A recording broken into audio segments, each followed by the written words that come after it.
Let us not forget everything that happens. It's by the will of Allah. Holy will. It's time to unite and stand, and we will be the best amongst men. It's not time to be extreme or a duty unthinkable, but to stand together as one. Tune into Sunnah followers, streaming every day, various platforms. Trust me, you'll find a way. Sunnah followers.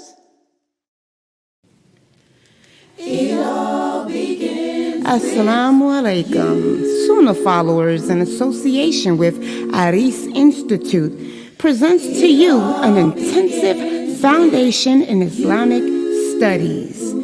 We welcome Dr. Ali Shehata, who will be teaching the science of the Quran and the Hadith every Saturday at 11 a.m. Eastern, streaming right here on Sunnah Followers.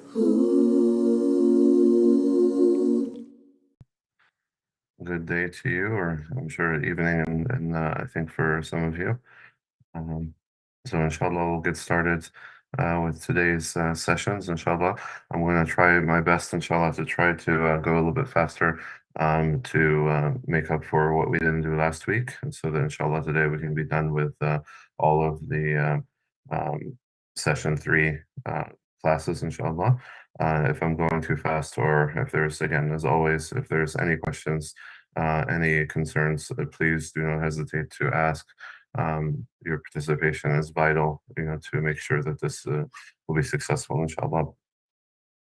Bismillah, alhamdulillah, wassalatu wassalamu ala rasulillahi amma ba'd. So inshallah, as always, we'll start with the sciences of the Quran. So today, inshallah, is a very easy topic, which is the science of tafsir. It's extremely important, but alhamdulillah, fairly easy to understand. So what is tafsir? So as always, we want to understand the definition of the word.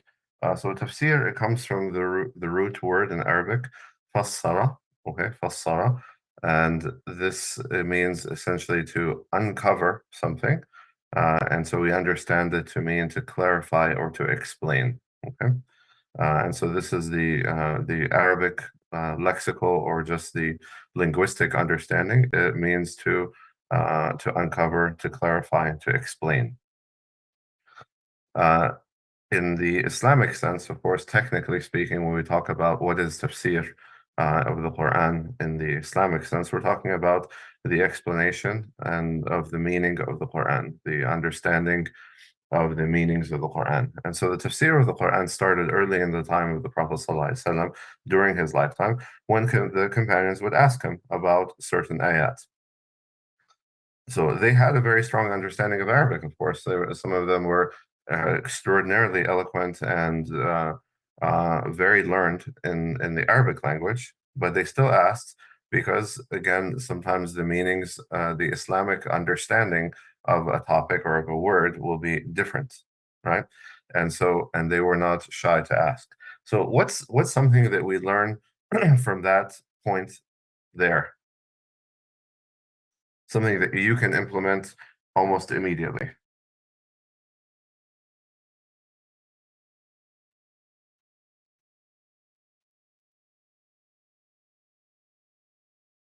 Very good, Zahir, to ask questions, okay? So it's important. And so, in fact, Aisha, radiallahu ta'ala anha, the wife of the Prophet ﷺ, she was once asked how she became so knowledgeable. So for those people who think that women in Islam don't have any rights and that they're, not allowed to be educated and things, there's these kind of silly ideas that are promoted in the Western culture. What we should remember is that Aisha radiallahu ta'ala anha was one of the greatest scholars of Islamic history. And just like any specialist, I'm saying, so For me, so in my area of medicine, okay, we understand that you should not refer a sick patient to a specialist unless there's a need. Okay. So I don't, so a primary care doctor, a family medicine doctor, for example, if somebody comes to him and a woman comes to him and she says it burns when I urinate. Okay. He's not going to say, oh boy, well, that's a urinary problem. I'm going to have to send you to the urologist for that. Oh, it should be simple. It's a very simple thing. Okay, but most likely this is an infection. We'll give treatment for it, antibiotic treatment for it. And okay, what if she doesn't respond? Okay, what if she ends up having a very complicated problem? Okay, at that point in time, it makes sense to refer to the specialist. Okay, so this is the concept that we have to always remember, that specialists are there not for basic questions. They're there only for the difficult questions that the average professional would not be able to answer. And so this is exactly what was said about Aisha, that the companions of the Prophet sallallahu alaihi wasallam, they said, we as the senior companions of the Prophet sallallahu alaihi wasallam, when we didn't know how to answer something, when we didn't know how to answer a question, we would then refer it to Aisha. Okay, meaning that she was the specialist. Okay, people didn't come to her with basic questions. People didn't come to her to ask her about basic fiqh and things like that. They came to ask her the hard questions that nobody else was able to answer. Okay, and when we're talking about nobody else, we're talking about still very learned companions of the Prophet ﷺ, when they were confused, they went to her. So that gives us an understanding of how knowledgeable she was. Okay, she was extraordinarily knowledgeable in tafsir, knowledgeable in hadith. She is, in fact, one of the top three narrators of hadith in among the companions. Okay, top three. So look at the kind of memory that she must have had in order to have memorize over 2,000 hadith. Okay, and transmit them. So she transmitted over 2,000, I believe, 200 hadith. So what kind of memory she must have had, radiallahu ta'ala anha. So an expert in tafsir, an expert in hadith, an expert in fiqh, an expert in Arabic language, and an expert in history. All of these things in one person. You would not find that today. You would not find a person who has this level of expertise in 6 or 7 subjects, I guess. You would not find such a person at a university. They would say, "Oh no, I'm only an expert in this one area." And this woman, she had expertise in 7 areas of Islam. So the people came and asked her, they said, how did you get so knowledgeable? What's your secret? And what was her answer? Anybody know?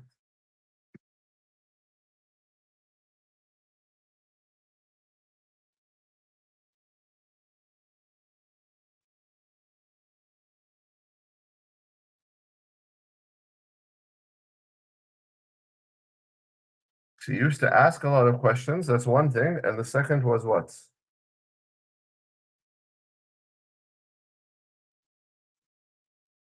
The second was that she was intelligent. Okay, so a person who isn't very intelligent, who doesn't have a strong, intellectual capacity, they can ask all the questions that they want. It still doesn't mean that they're going to understand. So she said, she had a strong intellect, and she asked a lot of questions. And so this is why the scholars of Islam, they said half of the key to half of knowledge is asking. The key to half of knowledge is asking. So it's a very, very important. So when we don't see a lot of questions, then it makes me wonder whether you guys are comprehending. So that's why I want your participation, inshallah. Tafsir is therefore a compilation of several types of Islamic knowledge. It's not. It combines many different things, and that's why when you understand the tafsir well, you understand, subhanallah, because it combines an understanding of the Arabic language. It requires a very strong knowledge of hadith, because a lot of hadith, they explain the Quran. It combines the understanding of the Prophet ﷺ's biography, his seerah. It combines knowledge of fiqh, and it combines knowledge of certain fields like the reasons for the revelation, the reasons behind the revelation, asbab al-nuzul. All of this is combined in the science of tafsir. So it is a really exciting and beautiful yeah, type of study that I encourage you, inshallah, to make it a regular part of your life. What is the importance of tafsir? One of the great scholars of the early generations, Iyas ibn Muawiyah, he said, the example of a people who recite the Quran and do not know its explanation is like a group of people who have a written message from their king that comes to them during the night, and they do not have a lamp or they don't have a flashlight to read it or any light. Therefore, they don't know what is in the message. The example of one who knows tafsir is like a person who comes to them with a lamp and reads to them what is in the message. Okay, so this shows that again the importance. So a lot of times we want to be somewhat simplistic and we say, well, what the Quran. You hear people say this all. The Quran is enough. No, it is by itself. It is not. And so the one of the we're going to talk about that in just a moment. The kind of the major argument about that issue. When we look at the Quran, there are two types of ayat. So Allah Azza wa Jal, He mentioned that in Surah Al Imran, or in the very beginning of Surah Al Imran, where He said, هو الذي أنزل عليك الكتاب منه آيات محكمات هن أم الكتاب وأخر متشابهات.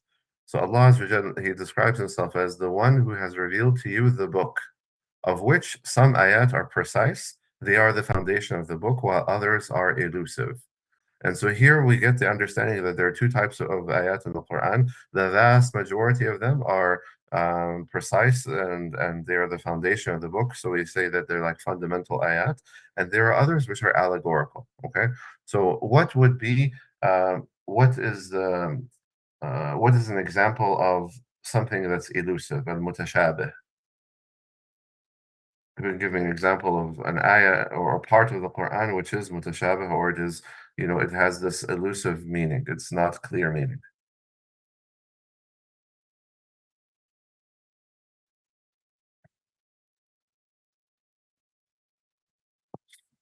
All of you know it, by the way. This is not something complicated. Each and every one of you knows this. You all have read it yourselves multiple times.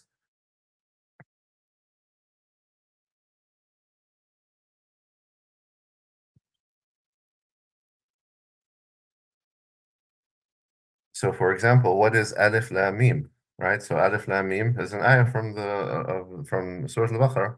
Okay, Surah As-Sajda and so forth. Alif Lam Mim. What does Alif Lam Mim stand for? Is there any? Is there any? Nobody. We don't have any. There's no agreement of any of the scholars on what it means. Okay. So why did Allah put it in the Quran then?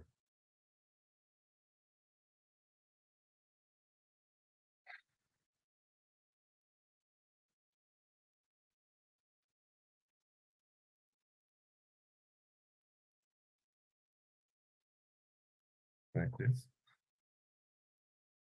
That's a very nice one, Zahira. I didn't think of that one. That's very, very beautiful. To give us more hasanat, very, very possibly so, for sure, because those are 30 extra hasanat for us when we read it. So that's one very beautiful way of looking at it, mashallah alayhi. But what else? Is there any other potential idea why? Not to make us wonder. We don't, because the wondering can lead us into mistakes, right? So it is not clear. So when we see something that's not clear, we say Allahu A'lam. We say Allah knows best. So why put it in the Quran? If nobody's going to know what it means, why put it there? Wa alaikum assalam wa rahmatullahi wa barakatuh.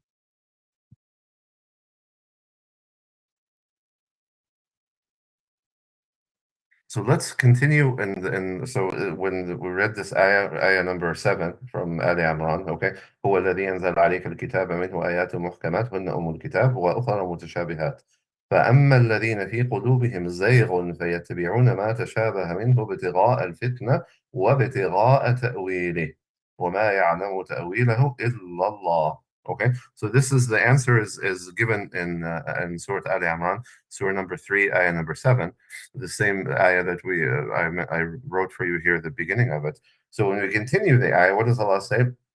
As regards those who have crookedness in their hearts. Okay, those who are corrupted in their hearts. Okay, people who want to create problems. Okay, and we know there's lots of those out there, right? So those who have a crookedness in their hearts, فَيَتَّبِعُونَ مَا تَشَابَهَ مِنْهُ ابْتِغَاءَ الْفِتْنَةِ وَابْتِغَاءَ تَأْوِيلِهِ. So they focus most of their attention on these elusive ayat, these allegorical ayat. Why? Because ibtigha al-fitna, seeking to create division and trial and you know problems for people. وابتغاء تأويله, and in an effort to understand them. So ta'wil is comes from the Arabic root awwala, okay, which means to try to explain.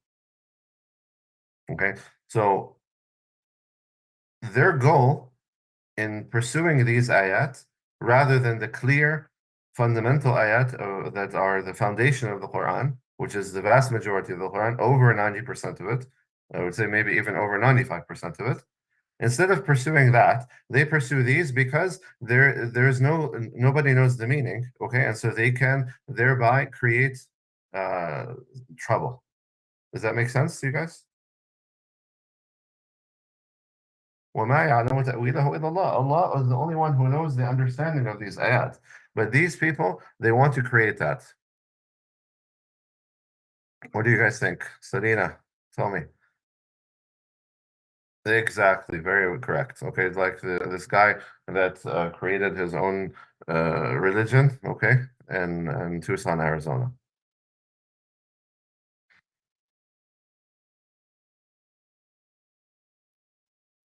Farzana, you're good? Is that clear?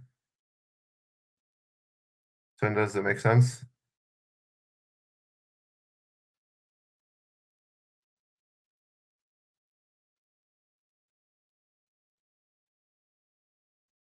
So So it is very so this is a very very important thing. So when there comes so another example, okay, ويسألونك عن الروح قل الروح من أمر ربي وما أوتيتم من العلم إلا قليلا. They ask you regarding the soul.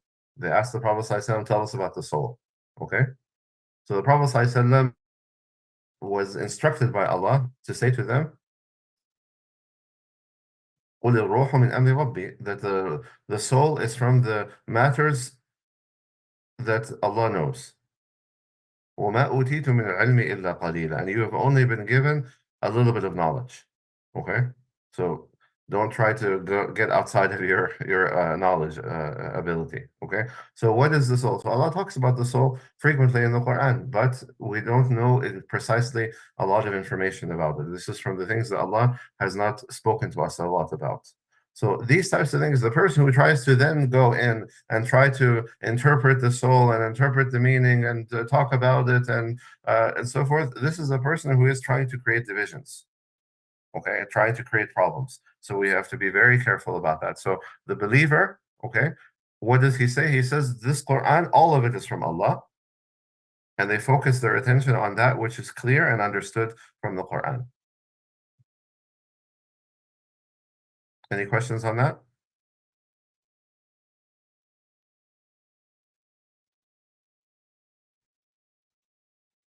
Clear to everyone? Okay. So, Jazakallah khair. Thank you for answering. So there's when we look at the types of tafsir, there's different ways that you can consider it. Okay, so Abdullah ibn Abbas, I've shared this slide with you before. Abdullah ibn Abbas, he said that tafsir is of four types. Tafsir that the Arab know from their language. Okay, so a tafsir that requires a very strong and solid understanding of the Arabic language. Okay, that you're able to extract some special understanding because of your knowledge of the Arabic language. Two is the one that everyone has to know, tafsir that no one is excused of being ignorant of. And so as Muslims, there are, we cannot say, oh, the Quran, we can't be like Christians and say, well, it's not for me to, interpret, it's not for me to say what this means. Okay.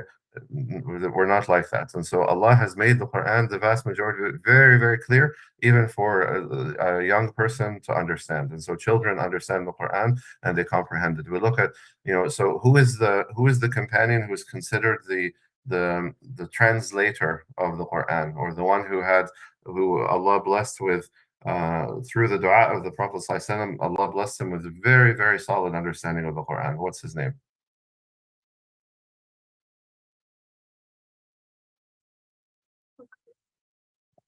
Kathir wrote the tafsir, but he's not a Sahabi.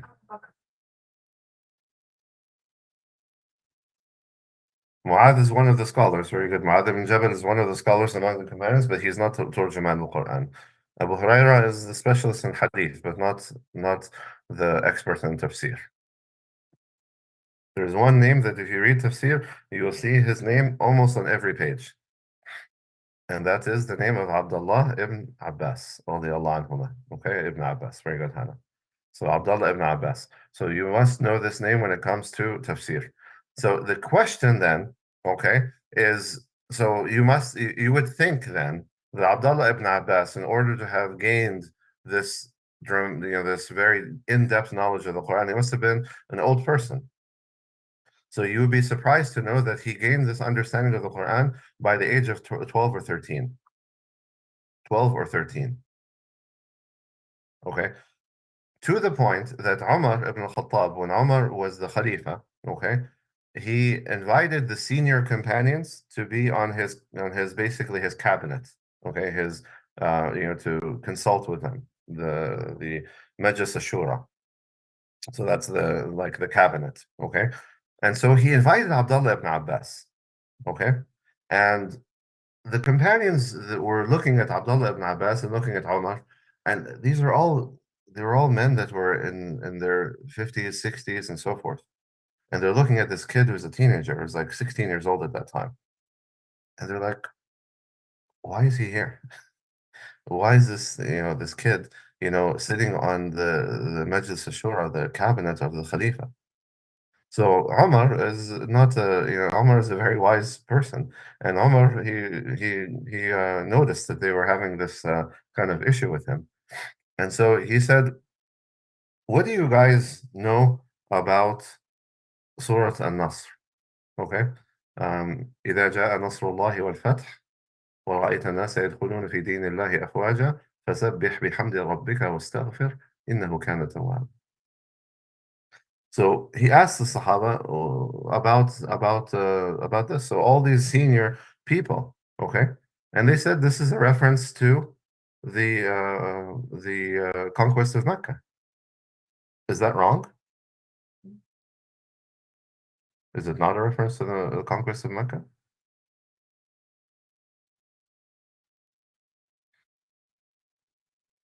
It is part of the tafsir, okay? So it is part of the tafsir. It is a reference to the conquest of Mecca, okay? إِذَا جَاءَ نَصْرُ اللَّهِ وَالْفَتْحُ, when the help of Allah comes and the conquest or the victory. وَرَأَيْتَ النَّاسَ يَدْخُلُونَ فِي دِينِ اللَّهِ أَفْوَاجًا, and you see people entering into the religion in large numbers. People accepting Islam in large numbers. فَسَبِّحْ بِحَمْدِ رَبِّكَ وَاسْتَغْفِرْ. Okay? What should you do when you see this? سَبِّحْ بِحَمْدِ رَبِّكَ, that you should repeat frequently the praises of your Lord, saying Alhamdulillah. Okay? فَسَبِّحْ بِحَمْدِ رَبِّكَ وَاسْتَغْفِرْ, and ask Allah's forgiveness. Okay? Always when there is an act of worship, there is forgiveness following it. إِنَّهُ كَانَ تَوَّابًا, that indeed Allah is quick to turn in repentance to His servants. Okay? So it is, in fact, it is a reference to the conquest of Mecca. All right? But that's not the whole meaning. And so after they all answered and they were all in agreement, he turned to Abdullah ibn Abbas and he said, Ibn Abbas, what do you know about this surah? And he said, it is an indication of the impending death of the Prophet sallallahu alaihi wasallam. When this surah was revealed, it was an indication of the impending death of the Prophet sallallahu alaihi wasallam, that the Prophet sallallahu alaihi wasallam succeeded. He completed his mission. And so what do? At the end of any act of worship, we ask Allah's forgiveness. And so Allah is telling the Prophet ﷺ, praise me a lot and ask for forgiveness because it's the end of your life. You have succeeded, you have achieved your objective, and that's it. And so at that point in time, they all respected Abdullah ibn Abbas. They said, he knows that which we didn't know. This child, essentially, he knows that which we, the senior companions, did not know about this sunnah. And all of this came from what? It came from the dua of the Prophet sallallahu alaihi wasallam. He said, Allahumma faqihhu fid-din wa 'allimhu ta'wil. Oh Allah, give him knowledge, give him deep understanding of the religion, and teach him the understanding of the Quran. And that's why you find Abdullah ibn Abbas, that was his nickname, Tarjuman al-Quran, like the translator of the Quran. He's able to explain it. And so there is a tafsir that, again, so if a young person like him could understand the Quran, it's not something, it wasn't something miraculous, okay? Other young people can understand the Quran as well. So it's not something that requires a special knowledge or special understanding. The vast majority of the Quran is very, very, very clear, and that is the part that no one is excused of being ignorant of. We cannot be excused of being ignorant of Allah's oneness, okay? Of the command to pray, the command to fast, the command to give zakat, okay? The knowledge that there is the hereafter. These things, everybody has to know them. There is the third type of tafsir, is the tafsir that only the deep scholars will know. So some of the things that Sheikh Islam has been teaching you guys and teaching me as well, because I'm benefiting a lot from his sessions, mashallah, that when he's talking about the tafsir, he's giving you deep layers of things that you would not understand just from a casual reading of the Quran. Okay. Um, and then lastly, the tafsir that only Allah knows, and that is those elusive ayat that only Allah would know about. Okay, so that's one way of looking at the types of tafsir. The more general or more different way that we look at it is the order in how we make the tafsir of the Quran. So Zahir, your question, I read a book that said that the surah also indirectly hints at us to do istighfar and say alhamdulillah towards the end of our lives. Yes, this is like a not necessarily I would say call it a tafsir, but this is what we would call like an application of this. How so every part of the Quran we want to understand it and then we want to implement it, right? So when we're reading the Quran, the goal of us reading the Quran is to seek the guidance that Allah has placed in that. So in order to get the guidance, we have to understand it, and then secondly, we have to implement it. We have to act upon that which is in the ayat. So this would be an application or implementation to make sure that we are making more istighfar, okay, and more hamd towards the end of our lives. هذا والله أعلم. So the types of tafsir then, so what is the order, how we approach the Quran to understand it? So the first and most important type of tafsir of the Quran is by the Quran itself. So the Quran explains itself. Okay, so you find certain parts of the Quran that are explained by other parts of the Quran. Okay, so that is the first one we always look. So we always have to consider what the Quran is saying, okay, in context of the rest of the ayat. We don't ever interpret an ayah out of context or away from the context of the Quran itself.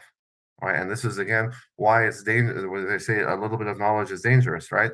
Because a person who has a little bit of knowledge, he doesn't have the great knowledge, doesn't understand what else the Quran says, and he might make an interpretation that's false. Okay, because he doesn't know the rest of the Quran, what it's referencing. The second type, which is closely tied to the first type, is the tafsir of the Quran by the Sunnah, okay, by the Hadith of the Prophet ﷺ, by the life of the Prophet ﷺ, and by his application, how he applied those ayat. Then we look at the tafsir of the Quran by the Sahaba. Okay, so this is where we talked about Abdullah ibn Abbas. So you will find when you're looking through the tafsir of the Quran, the various tafsirs of the Quran, you will find his name frequently written. So like in the tafsir of Ibn Kathir, which goes in this order, you'll find, again, almost on every page, Ibn Kathir will reference Abdullah ibn Abbas and or one of his students.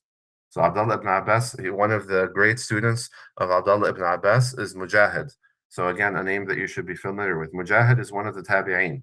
So he was one of the students of Abdullah ibn Abbas. And so he said that I recited the Quran, I read the Quran with Abdullah ibn Abbas multiple times, I think 30 times. He made 30 khatm with Abdullah ibn Abbas, if I'm not mistaken. Okay. And he said in 3 of those khatam, okay, 3 of those times that I completed the whole Quran, reading the entire Quran to Abdullah ibn Abbas, on 3 of those occasions, okay, he stopped me after every single ayah and he told me, tell me what this means. So he went through the Quran 3 times with Abdullah ibn Abbas asking him after every ayah, explain this to me. So imagine the knowledge that this human being had, Mujahid had, and again he took that from Abdullah ibn Abbas. And so this is the tafsir of the Quran by the Sahaba. So of course there are other Sahaba that they are found in the tafsir, but the one that you really have to that a basic a basic student of knowledge must know, okay, would be Abdullah ibn Abbas and Mujahid as that team of the Sahabi and Tabi. And then lastly, we look at the tafsir of the Quran by the Arabic language itself. Okay, so understanding some of the nuances of the Arabic language. Okay, what's the value of the fa before this verb, for example? So the letter fa before a certain verb is indicative of the speed of implementation. Okay, as an example. So knowing the Arabic language and the nuances of the Arabic language again helps us to get greater levels of depth in the Quran. So looking a little bit more in detail, the tafsir of the Quran by the Quran. Okay, so as I said, this is the first source, and it is certainly the strongest. And so there's many examples. Okay, so we look, for example, in the beginning of the Quran itself. ذَلِكَ الْكِتَابُ لَا رَيْبَ فِيهِ. This is the book. There is no doubt in it. هُدًى لِلْمُتَّقِينَ. It is a guide for the people of taqwa. Okay, so taqwa again. Let's make sure we all understand what that word means. Who's going to remind me what taqwa means? What does it mean? To follow Allah by fear and Him. Or to obey Him out of fear of punishment. It's a part of faith, but it's not faith. So faith in Allah is iman, al-imanu billah. So taqwa is a very important concept because again, here Allah is telling us that this book, this Quran, is a guide for the people that have taqwa. So we have to know what this word taqwa means. Taqwa is the key to Jannah. Without taqwa, the person cannot get into Jannah.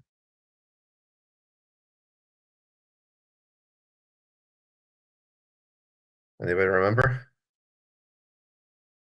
So let me remind you, inshallah, and write it down, please, because it's very good, Zahir. Excellent. Okay, to obey Allah with the intention of protecting yourself from His punishment.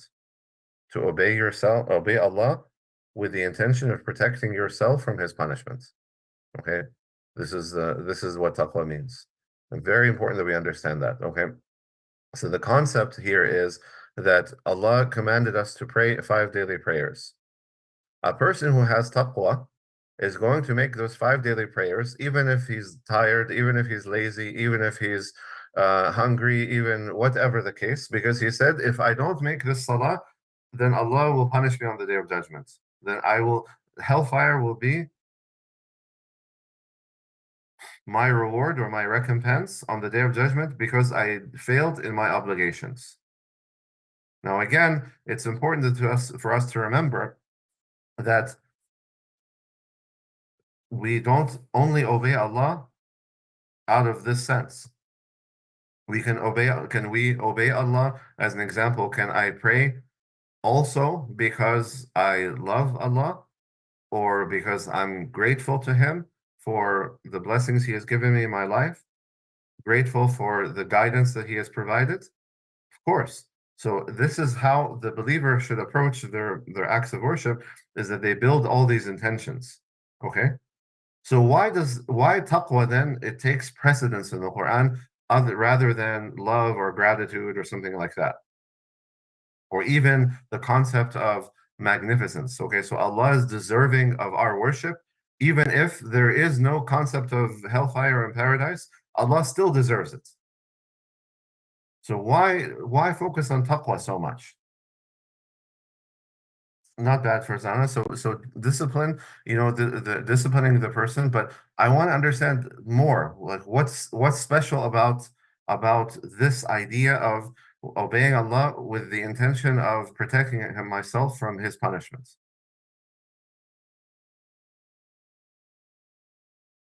Not the bare minimum. Okay. And you're right, Sharina, that we have free will, but why not? Why not? So we call this the carrot and the stick. Okay. So if you're trying to motivate somebody, there's two ways to motivate. There's the carrot, okay, that hey, I'll give you a reward. Okay, so there's you hold the carrot, and the person wants the carrot, so they're gonna keep following you because they want to get that reward.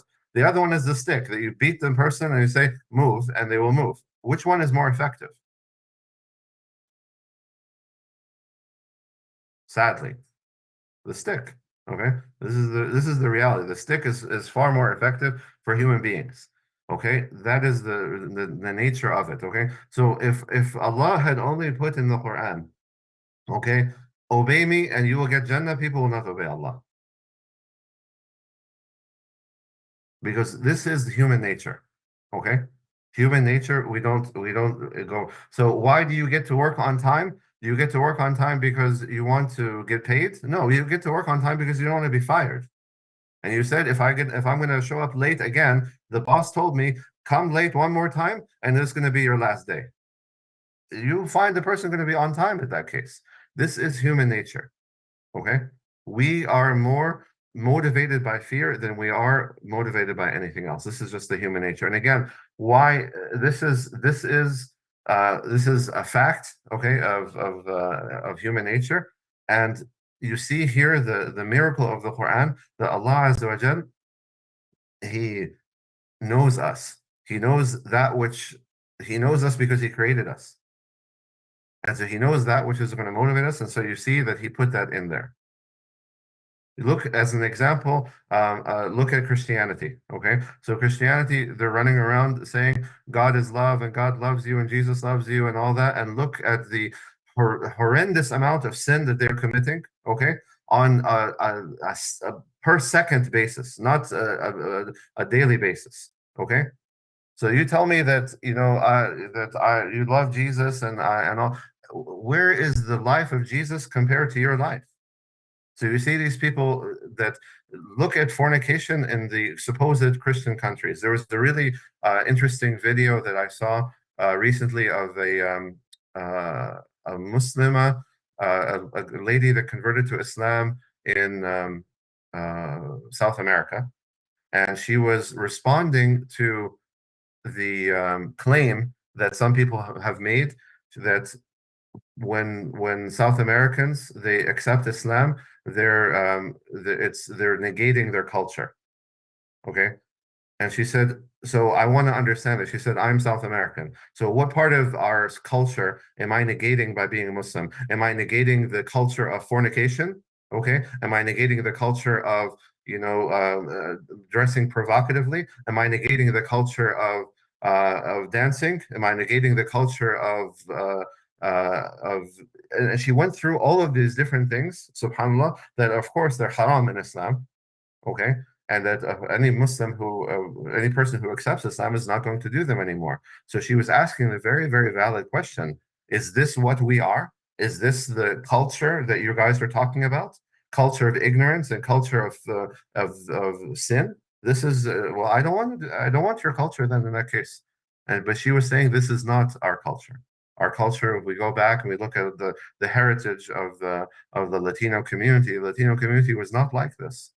So you look across the scope of the Christian nations, and this is what you see. You see just open fornication that's happening on a continuous basis. Okay, this whole concept of women's rights comes from the desire to fornicate. They say, well, a man can go and fornicate with as many women as he wants, and he doesn't have to worry about getting pregnant. But a woman can't do that. A woman has to be afraid of getting pregnant. And so if you take away my right to have an abortion, you're basically forcing me to not commit zina. And that's not acceptable. I want to commit zina. I want to have so many boyfriends. I want to have so many relationships, and I shouldn't be penalized by the fact that I can get pregnant.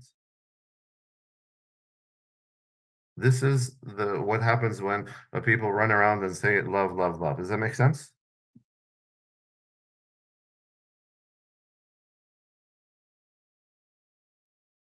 Sadly, right? It's a pretty sad commentary on human nature, but that's what it is, and that's um,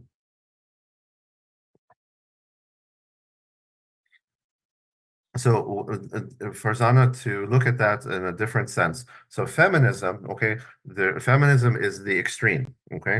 Now, when we look at that, we look at like what Islam is. Islam a feminist religion?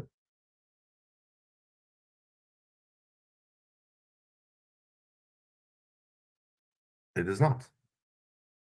What is it? What does it do for women? Very good. Excellent, Farzana. Right answer. It is just. Islam presents the justice, okay? It gives people their rights. Very good. It gives everything that a woman would want. So feminism, on the other hand, is not giving people what women want. It's giving them, again, it's an extremist type of ideology. Yes, uh, and you can see the destruction that is done in the Western world. Okay, because again, it's not something that's done with guidance. These are people who are doing something without guidance. So they're not trying. So they want to say, "I'm as a woman, I am equally as I'm equal to a man. Anything a man can do, I can do better." And so, and they're going as far as they again. So this concept of like abortion rights and so forth is essentially, I want to have the right to commit zina the same way that men commit zina, and I shouldn't be restricted in my opportunities to commit zina. Okay, because of my anatomy. And this is horrible. Okay, so you look at when feminism started, you look at the rates of adultery that's happened. Okay, so women in the workplace, women being in the workplace, it doesn't make a difference what country we're talking about. It leads to massive increases in adultery, massive increases. Okay, to the point. Okay, and I don't know. I can't specify statistics in Muslim countries, but I can tell you, like in the United States, that there have been numerous, and this is a very, very sad situation, numerous situations of adultery committed between men and women, even in the masjid. Not that they're doing the act in the masjid, but they're working together in the masjid, and they come to like one another, and then they have relationships, even in the masjid.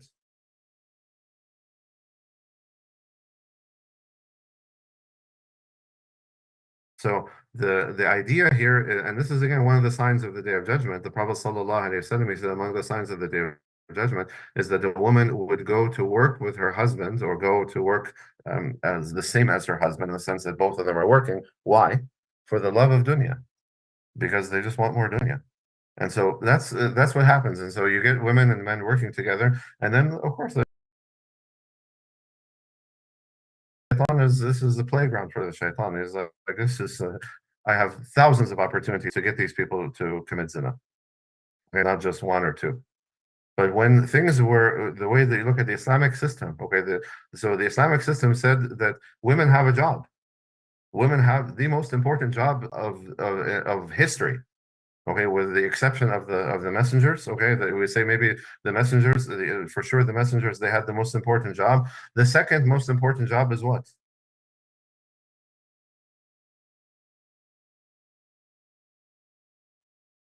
Being an engineer, being a doctor, being a businessman. Very good, Zahira. Raising the next generation. So you take women out of the home. Okay, you take women out of the home, and then the kids, there's nobody raising them. And this is the result that you see right now. You see that the children today, no respect, no education, the rise of ignorance, the rise of drug use, the rise of every type of of evil in society is coming because there's nobody at home. And so so a person who tells you that you don't have value because you are at home raising the next generation, exactly, because our maids are raising our children these days. Okay.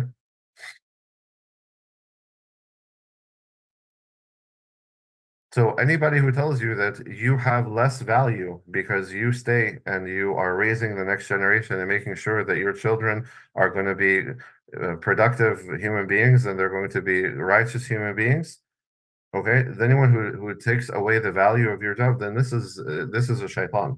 I don't. There is no other word for such a person. This is a shaitan, and you should not listen to him any more than you would listen to the Iblis himself. This is the most important thing that one of the it is today in our society that we don't have messengers. It is the most important job, without a doubt.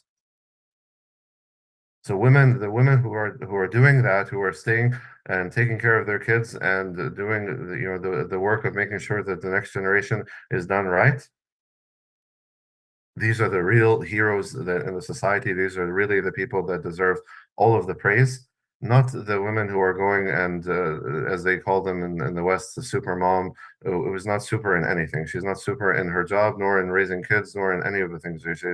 She's mediocre in all respects, and that is evidenced by the fact that you see where society is going. If this was working, then our society should have gotten better. But our society clearly in the world, the whole world is just going down the toilet, and it's because of these ideologies. So coming back to the tafsir then, so in Allah Azza wa Jalla, He says, "Hudan al-muttaqin." Okay, so this Quran is a guide for the people of taqwa. So who are the people of taqwa? Allah then describes them. الذين يؤمنون بالغيب ويقيمون الصلاة and so forth. So he continues. The next ayah immediately describes the people of taqwa, those who believe in the unseen, and they establish the prayer and so forth. So it's all there for us. The next two ayat, they describe in great detail who are the people of taqwa. We look at, for example, in Surah Al-Waqi'ah, in Surah number 56, Allah's statement regarding the forerunners, okay? السابقون السابقون أولئك هم أولئك الأولون.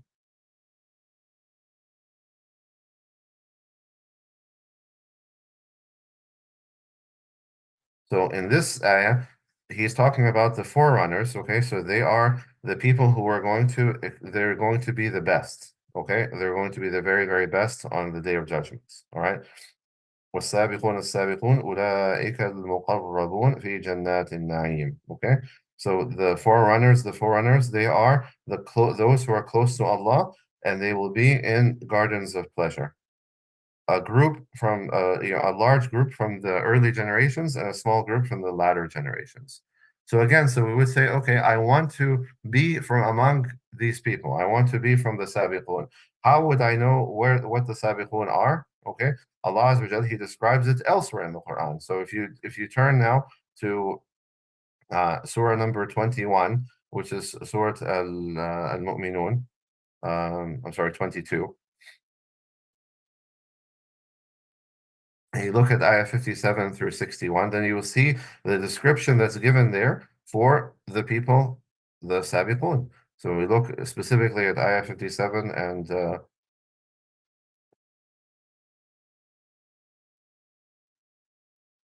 forgive me, Surah 23. I told you Surah 22.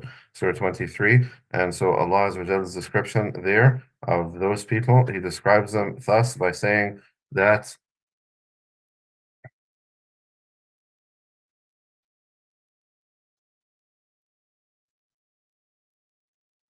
أيحسبون أنما نمدهم به من مال وبنون نسارع لهم في الخيرات بل لا يشعرون إن الذين هم من خشية ربهم مشفقون والذين هم بآيات ربهم يؤمنون والذين هم بربهم لا يشركون والذين يؤتون ما آتوا وقلوبهم وجلة أنهم إلى ربهم راجعون أولئك يسارعون في الخيرات وهم لها سابقون. Okay, so when we start with ayah 57, Allah's statement is saying, نسارع لهم في الخيرات. We will advance to them all that which is good, but they don't understand.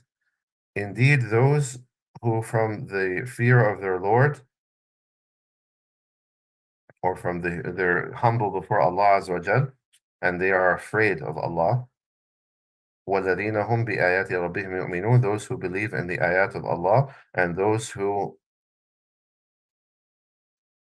do not commit shirk or associate partners with Allah, and those who give what they give, and their hearts are trembling as they remember that they will return to Allah, the giving of charity. أُولَٰئِكَ يُسَارِعُونَ فِي الْخَيْرَاتِ, these are the people who race with one another in doing good deeds. وَهُمْ لَهَا سَابِقُونَ, and they are the ones who will be the forerunners. So there we have the explanation of, so this is how we see one surah explaining another surah. So hopefully that is clear. If there's any questions, let me know. And then we look at the tafsir by the Sunnah itself. So the Prophet ﷺ, he received the revelation from Allah, and he clarified the Quran and taught Muslims how to practice its teachings the right way. When Aisha was asked, radiallahu ta'ala anha, she was asked, tell us about the character of the Prophet. She said, كَانَ خُلُقُهُ الْقُرْآنِ. His character was the Quran, or he was essentially a walking Quran. So why send the messenger and not just a book? And this is what the disbelievers, it's interesting that you see the disbelievers, they frequently, they are saying the same kind of thing always, okay? They always say, why didn't Allah just send a book? So why didn't Allah just send a book? The forerunners, yes. So Farzana, so like the Sabiqun are the forerunners, those who are the very best. They're like the cream of the crop. So that's why we call it can be understood to be forerunners, but your definition is adequate and is very good, which is some who they do their acts of worship in the best way, or they do it frequently. So all of that is the same, meaning that they are the forerunners, that they are the ones who are the first in the race. Yes. So because there were in the Quran, there are still parts we all understand that the Prophet Muhammad sallallahu alaihi wasallam explained them. So we have parts of the Quran that are foundational, okay, and the Prophet ﷺ, he will explain that. The other part, only Allah knows. Like the Prophet ﷺ did not tell us. So right here that we need a living example. But why not just that? So why the disbelievers are just asking for the book then? They don't want somebody to inform. So they don't want anybody to exactly. They want to leave it open to interpretation. Okay, they want to leave it open so that they can then say, well, what I think is this, and in my opinion, this is what it means. Okay, they don't want this is why, remember I told you that for a very long time the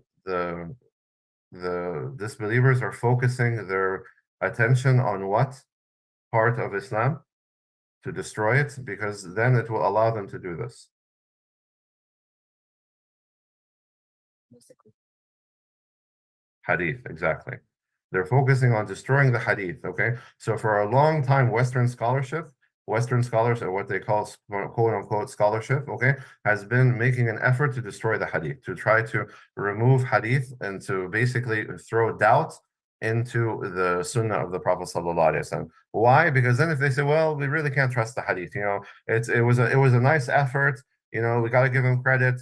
They did a great, they tried really, really hard, but quite honestly, none of this can be accepted, and the veracity or the authenticity of any of these statements is questionable. And so, as a whole, we have to just throw the whole thing out. Okay. Then what happens? Then they can come and say, well, in our opinion, and if you consider this and consider that, this is what the part of the Quran mean, and then they will go and they do exactly what they did with all the other books. Okay. So the kuffar, they did this with every other book that Allah revealed, that they went in and they tried to do this with time. Okay, and that's why you see the Bible right now. It's so watered down, and it no longer has any type of meaning. Okay, everything is open to interpretation. Now they have homosexual priests and women priests and you name it. Okay, they it does whatever you can imagine, they will bring it. Okay, transgender priests, and it's all good. Okay, it's all part of it, even to the point that the Pope now is coming and saying, well, they're not so bad, you know. And so what's you don't have any type of moral ground that you stand, and this is what they want. So alhamdulillah, this is why the this is again another comment about women in Islam, is that if, for anybody who thinks that Islam doesn't respect women and doesn't give women a place, we look at the vast majority of female scholarship in Islam is in what subject? The vast majority of women scholars, they were where?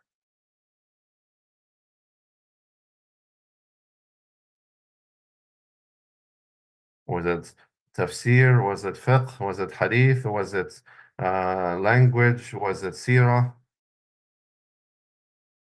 No, it was hadith. Hadith. The vast majority of the female scholars of Islam in history, historically speaking, have been scholars of hadith. All right, and so that shows, subhanallah, if Muslims have entrusted the most sacred part of, again, not sacred in the sense that the Quran, of course, has an honor above hadith because it's the word of Allah, but we're talking about the fact that if you destroy the hadith, you destroy the religion. The Muslim scholars have given that position, or have allowed a large number of women scholars to enter into that field. That shows the great trust that exactly they're the pillars holding the Quran up. So it shows again the honor that women have in Islam, especially when it comes to scholarship specifically. That this is if we want to talk about a balanced feminism, this is the real feminism. That they were given the most honorable thing to study and to uphold. So when we look at the hadith of the Prophet ﷺ, for example, Allah says, وَأَقِيمُوا الصَّلَاةَ. Okay, so and establish the prayer. So what does that mean? Uh, Allah mentions aspects of the prayer in the Quran. How do we put it all together? We have the hadith of the Prophet ﷺ where he said, "Sallu kama ra'aytumuni usalli." Pray as you have seen me pray. So this is a hadith which is agreed upon. It is Bukhari and Muslim, so it is the highest level of authenticity. And so this is where we see the importance of these two things cannot be separated. The Quran and the hadith cannot be separated. They are dependent upon one another greatly. And that is it, inshallah, for today's talk on sciences of the Quran. Any questions from that?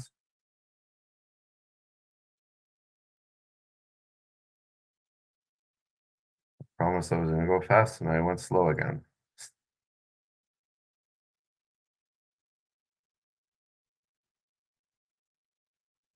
Okay, tamam. All right, so let's take a 5-minute break, inshallah, and then we're going to come back, inshallah, to we'll come back to hadith. So we're going to pick up hadith from last week, because there was, I think, some questions. Inshallah, let's get started. Everybody ready?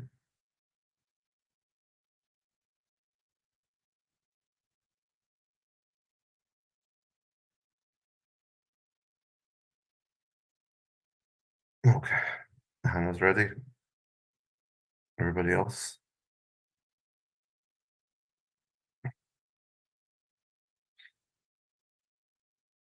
No?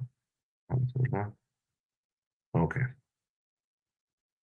All right. So last week we talked about this already. So I just want to come back to this issue, which is there was a little bit. I think there was some confusion about it. So we talked last week about the division of hadith according to reference to a particular authority. So we said like there was like almost like a totem pole or like a hierarchy where you have the top is a hadith Qudsi, then followed by the marfu'a, the mawquf, and the maqtu'a. And so I think there was a lot of difficulty trying to understand. So when we said the marfu'a hadith is a hadith which is directly goes back to the Prophet ﷺ. So the vast majority of hadith that we have in the collections of hadith, and so you open Sahih Bukhari, you open Sahih Muslim, Musnad Imam Ahmad, all this so forth. These books, 99% of them, 99 point maybe 5% are going to be of the marfu' category. Is that right or wrong?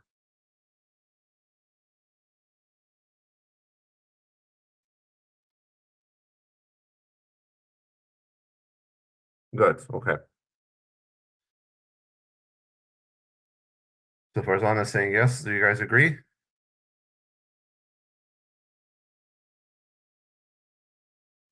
All right, good. And that is correct. Okay, so that is marfu'a. So it means it has been elevated to the level of the Prophet sallallahu alaihi wasallam. It is a direct quote from the Prophet sallallahu alaihi wasallam. Now, mawquf, okay, meaning stopped in the Arabic language, is a kind of command which was directly given by the Prophet to his companions who forwarded it. So they would say, we heard from the Prophet ﷺ, the Prophet commanded us to do the following. So they're not putting a quote. They're not quoting the Prophet ﷺ. They're basically sharing with us what he ordered them to do or what he commanded them to do or so forth, what they saw him doing. Okay. And so this will go up to the level of the companion. Okay. So this means that this type of hadith, it does not stop at the Prophet. Okay. It goes, yes, it's paraphrasing. And so it comes up to the level of the companion. So this one has a higher likelihood of being, a rejected hadith and life because it doesn't go back to the Prophet ﷺ. Maqtu'a, it means cut off completely. So it's a form of instruction which cannot be traced back to the Prophet, but instead to one of the tabi'een. So the tabi'een, again, for that word, I know it's a lot of terminology, but I'll always try to repeat it. So the tabi'i, it means the follower of a companion, okay, the students of the companions of the Prophet ﷺ. So essentially, if we look at the companions being the first generation of Islam, the tabi'in are the second generation of Islam. So a maqtu'a hadith will go back to a tabi'i. Okay. So examples of the mawquf. Okay. So mawquf means going back to a companion. All right. We were commanded to do. We were forbidden from doing. We used to do. We used to say. We used to do. And the Prophet ﷺ was among us. Why is that important for them to say? We used to do the following behavior, and the Prophet was there watching us. Why is that important or relevant, or why do we need this information?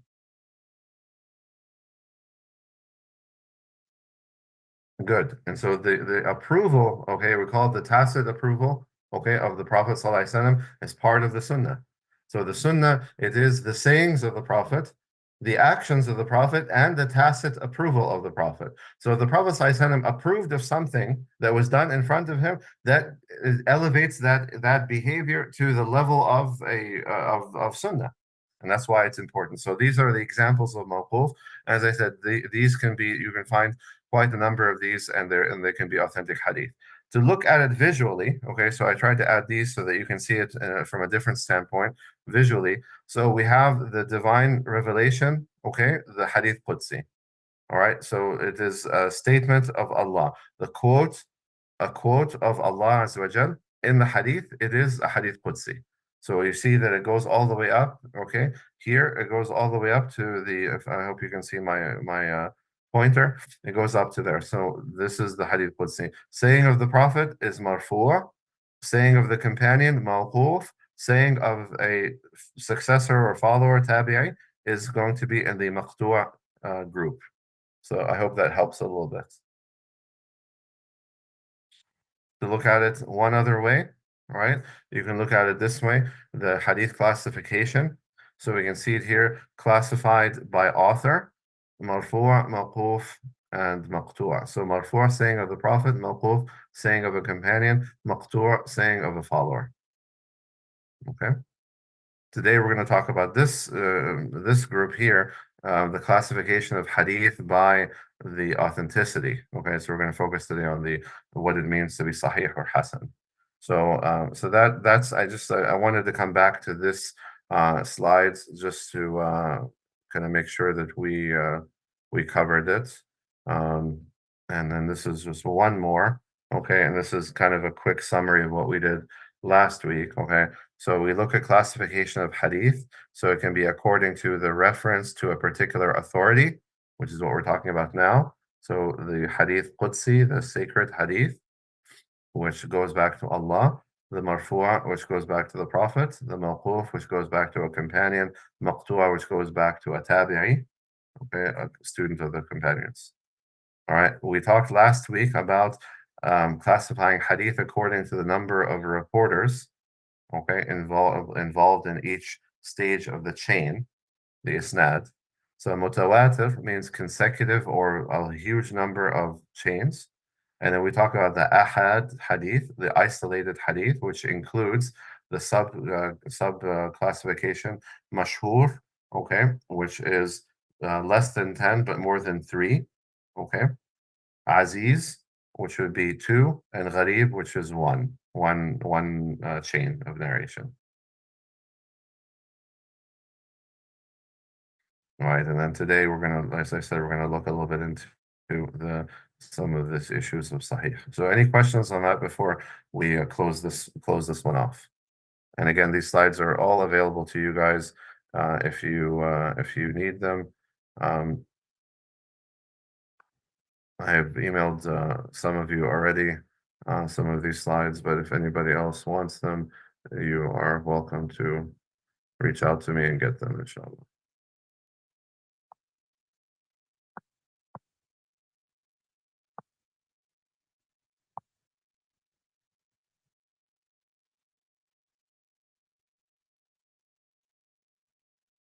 Mutawatir will be more than 10 chains.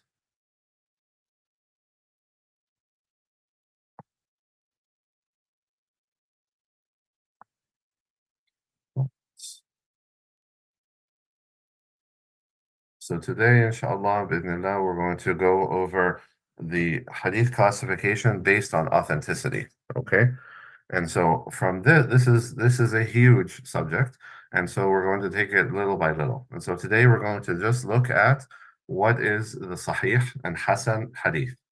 So what makes a hadith sahih and what makes a hadith hasan? Okay, so now we understand we're talking about the hadith we're looking at categorization of hadith according to authenticity. Okay, so the accepted, or maybe better, the authentic. Okay, I'll change that. I think it's a better. Okay, the authentic hadith, okay, is sahih. All right, so it is fully valid. So one of the great scholars of usul al-hadith, Ibn Salah, he defines the authentic hadith as a hadith. A hadith sahih is one which has a continuous isnad. What's isnad? It's last week's. Chain of narration. Excellent. Okay. So it is the chain of narration. So that is so it has a continuous chain of narration made up of trustworthy narrators narrating from other trustworthy narrators, which is found to be free from any irregularity or defect. That is the definition of the authentic hadith. So from there, we understand that an authentic hadith has 5 conditions or 5 prerequisites. Number 1, the chain has to be connected. It cannot be broken. What does it mean to have a broken chain?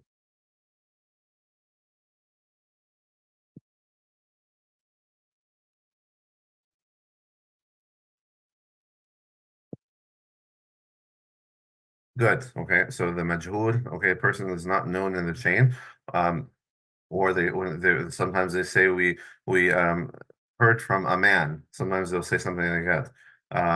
So and so heard from a guy. That's a broken chain that will destroy the authenticity of the hadith. So the chain means that everybody has to be known in the chain of narrators. Everybody. So if we remember, we talked about last week the golden chain. Anybody remember what the golden chain is? السلسلة الذهبية.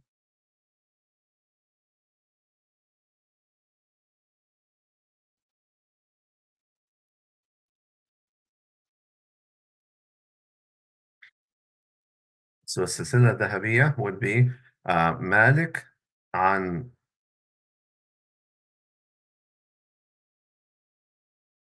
نافع عن ابن عمر عن النبي صلى الله عليه وسلم. Okay, نافع, not نفرة.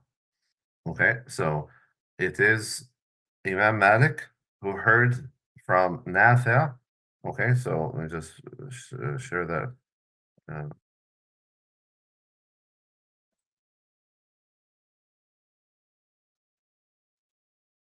Nafi'. Okay, so this would be, so Imam Malik heard from the successor or the tabi'i, Nafi', who happened to be the freed slave of Abdullah ibn Umar. So he heard a lot of things from Abdullah ibn Umar. And so the third person in the chain is Abdullah ibn Umar, the son of Umar ibn Khattab, who heard from the Prophet. So Abdullah ibn Umar is a companion. So we have the Prophet, then there is a companion, Abdullah ibn Umar, then there is a successor, tabi'i, Nafi', and then we hear from Atba' Tabi'in, or the followers of the successors, which would be Imam Malik. So this is considered the golden chain. What makes it golden? There's no disclosure.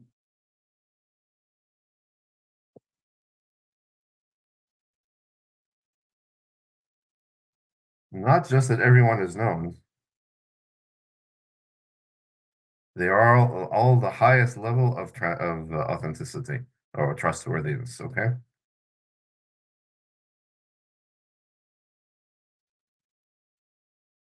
So they are all the highest level of trustworthiness. Okay, so that's something to again remember. So that's a silsila dhahabiyya. So the second the condition then is trustworthy narrators. So even if we know everybody, it doesn't mean that the hadith will be authentic, because some of the narrators are not trustworthy. We'll talk about that in a moment. Third, the precision of the narration. Okay, in terms of how precisely it has been narrated as compared with other similar hadith, and then that there is no oddness or shadha. Okay, we'll talk about that, and no hidden defect or illa. So these are the 5 conditions of the authentic hadith. All right. So looking at the first one, then the first condition, ittisal as-sanad, ittisal as-sanad, the continuity of the chain of transmitters. So that's the first one. We want to have a complete or unbroken chain.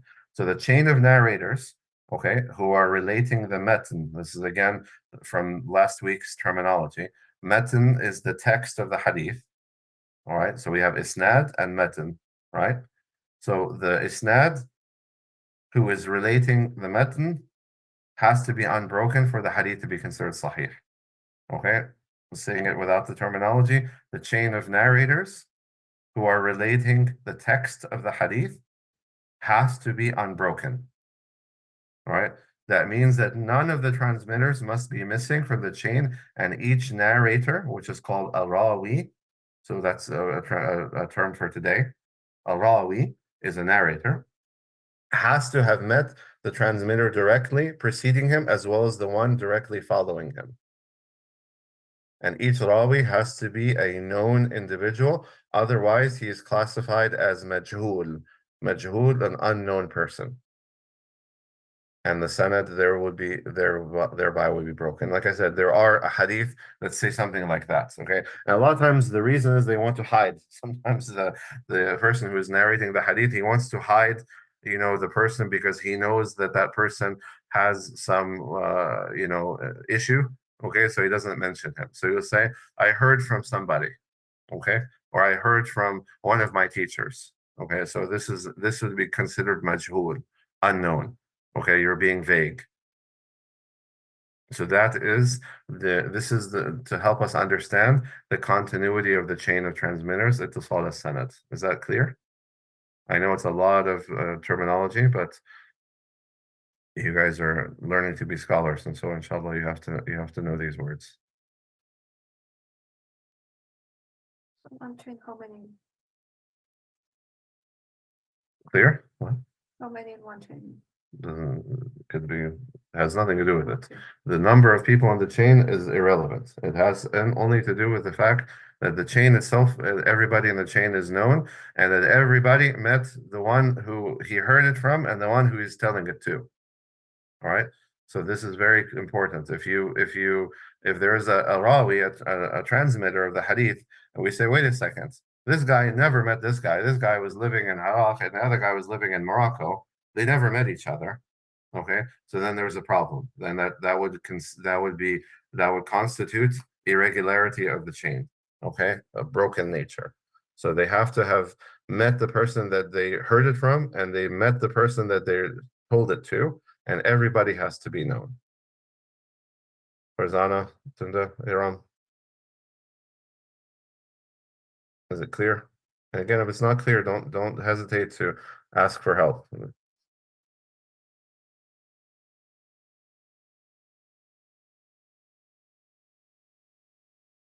Okay. All right, so that is the Ittisal Sanad. And then we talk about the second group. Okay, so remember going back, the 5 conditions, connected chain, and then we look at trustworthy narrators. Okay, so the trustworthy narrators in Arabic is called adala, okay, with the integrity or the trustworthiness of the narrator. So for this, you have to know this word is called, and I didn't put it on the slide, and I'm sorry. The word is thiqa, and so I'll write that for you here.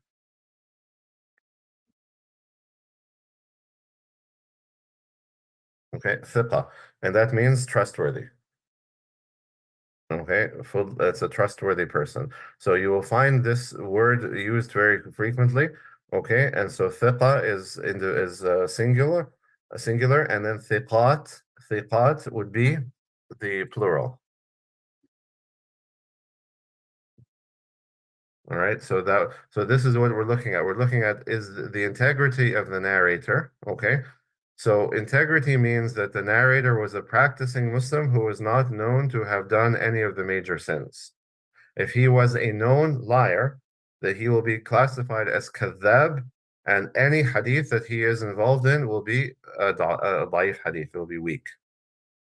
So it immediately removes the hadith from consideration to be authentic if there is a known liar. So how would I know these things? Okay, there is a science of hadith called ilm al-rijal. Yes, Farzana, even if it's true, the statement is true. And this is what you find some of the scholars of hadith, they will say the matan, okay, the text of the hadith is valid, but the chain is weak because of the presence of this person. So just because the person lied sometimes doesn't mean he's a liar all the time. Okay, so it is possible for him to transmit something that's true, but we can't rely on it. And this is this is why the science of hadith is very, very strict. So we will not take a chance on our religion being transmitted by someone who is known to lie. So we have to make sure that our religion comes from trustworthy people. So ilm al-rijal, okay, and that would be plus ilm al-rijal, okay. This is a science in the science of hadith, okay, which is called basically knowing the people, knowing the men, okay, knowing the men. So this is books of these are books that were compiled, okay. So you see here in the slide Kutub al-Rijal, okay. So we find these books that were compiled where they looked at the character of different people. So if you see anybody who is part of the chain of narrators of any of the hadith, you'll find the name of this person in one of these books of Ilm al-Rijal, that they will talk about this person and how he was assessed by his contemporaries. What did the people that lived around him, what did they say about him? Is he an honest person? Is he a righteous person? Was he known for committing any type of sins? Was he known for, not being fully honest? These types of things. And so this is why all of this goes back. So anybody who is found to be thiqa, to be a trustworthy person in these books of Ilm al-Rijal, then we would say, okay, then this is somebody that can be trusted. So again, my apologies. I know lots of terminology here, but again, for the level that you're studying, this is a must. You have to know these words because this is you're rising to the level, of a student of knowledge, and so you must understand these things. Questions on this, on the integrity of the narrator or the trustworthiness? Yes. So the people found in Ilm al-Rijal are only the people who have narrated hadith. So these books are focused on the narrators of hadith. So we know them, and we that way the hadith can be classified according to knowing these people. Thank you, Hannah. Everybody else is good? I won't move until you tell me. So I'm just waiting for you to reply.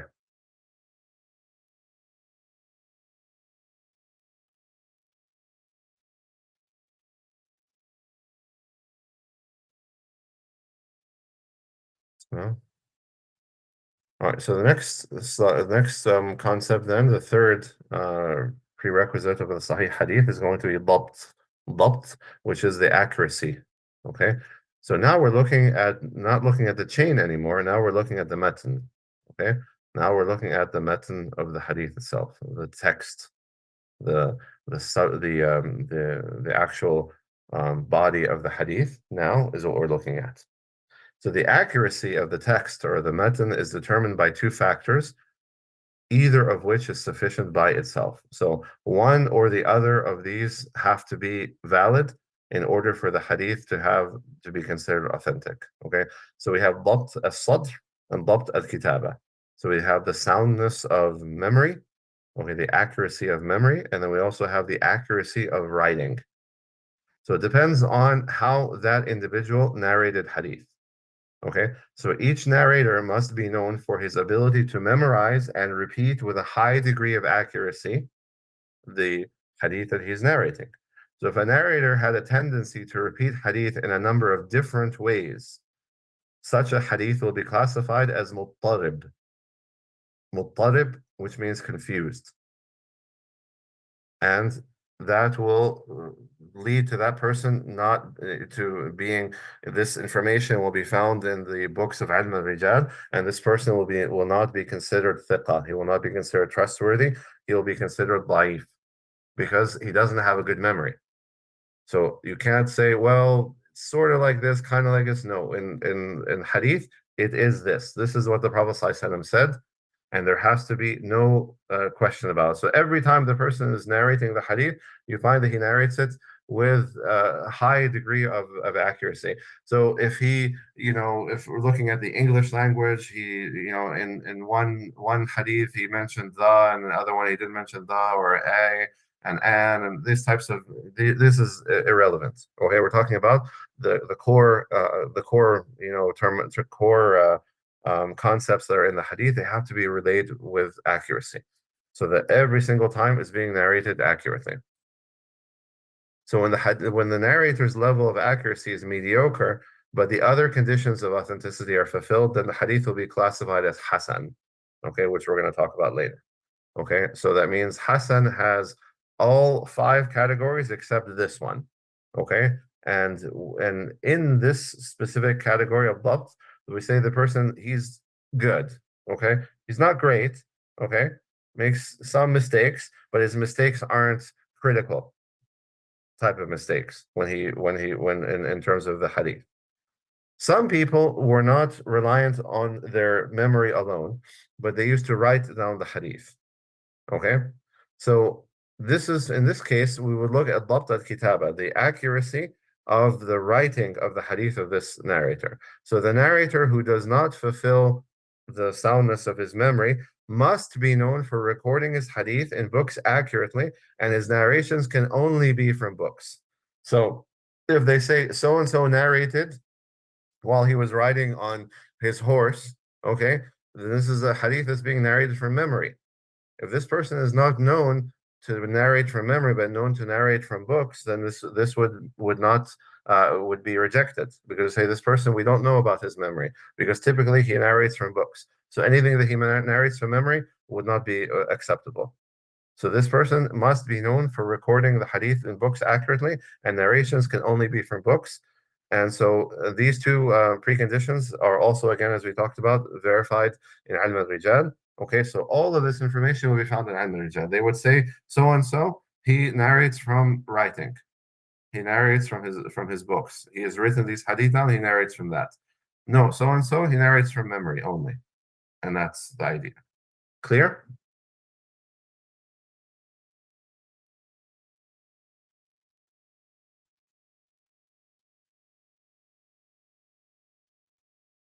Thank you, Sharina. Everybody else?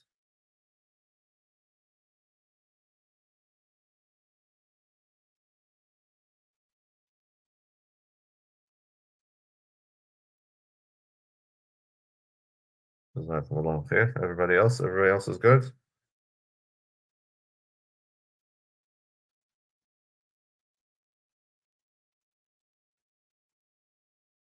Farzana, Selena, everybody else?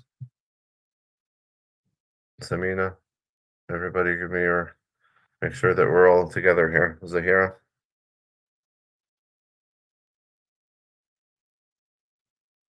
No problem, Zahira. But is there something that you need help processing?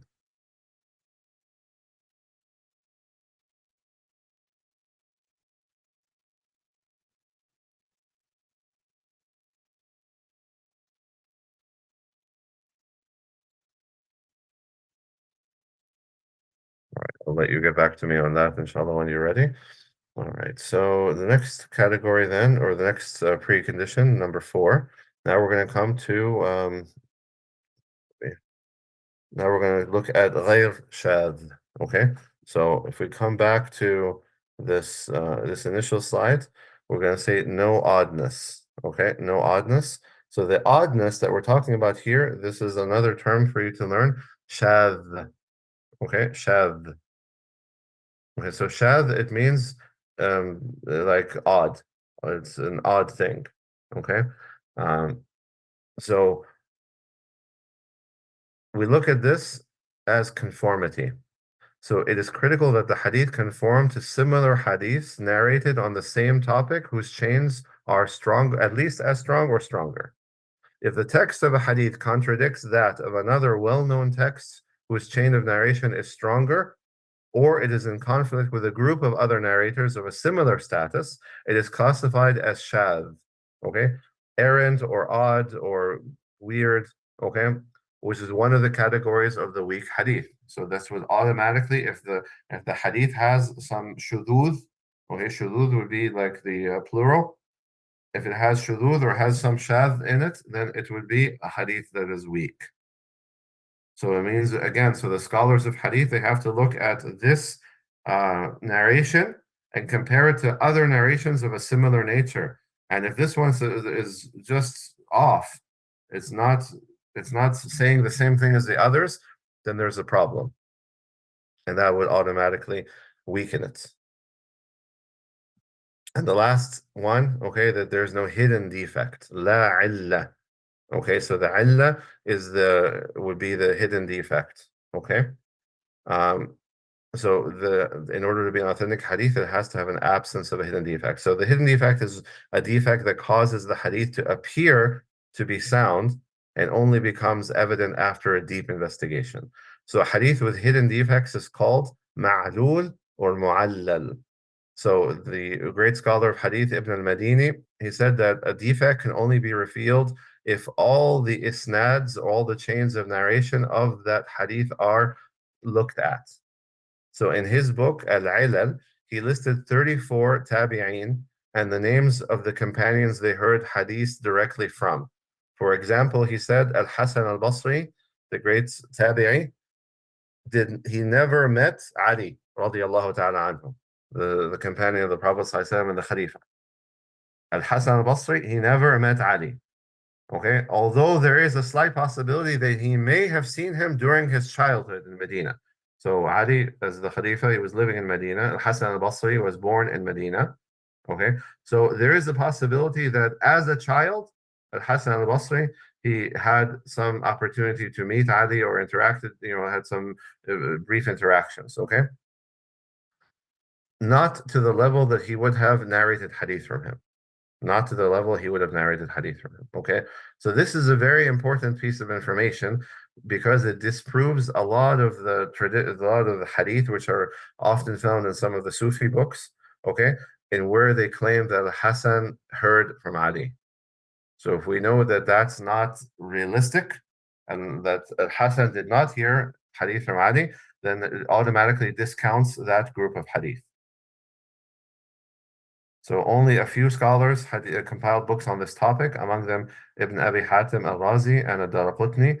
But they go into these ilal. Okay, so this requires a very in-depth study. So Sharina, your question: does it cause an issue in the chain of both the same hadith but contradicts each other?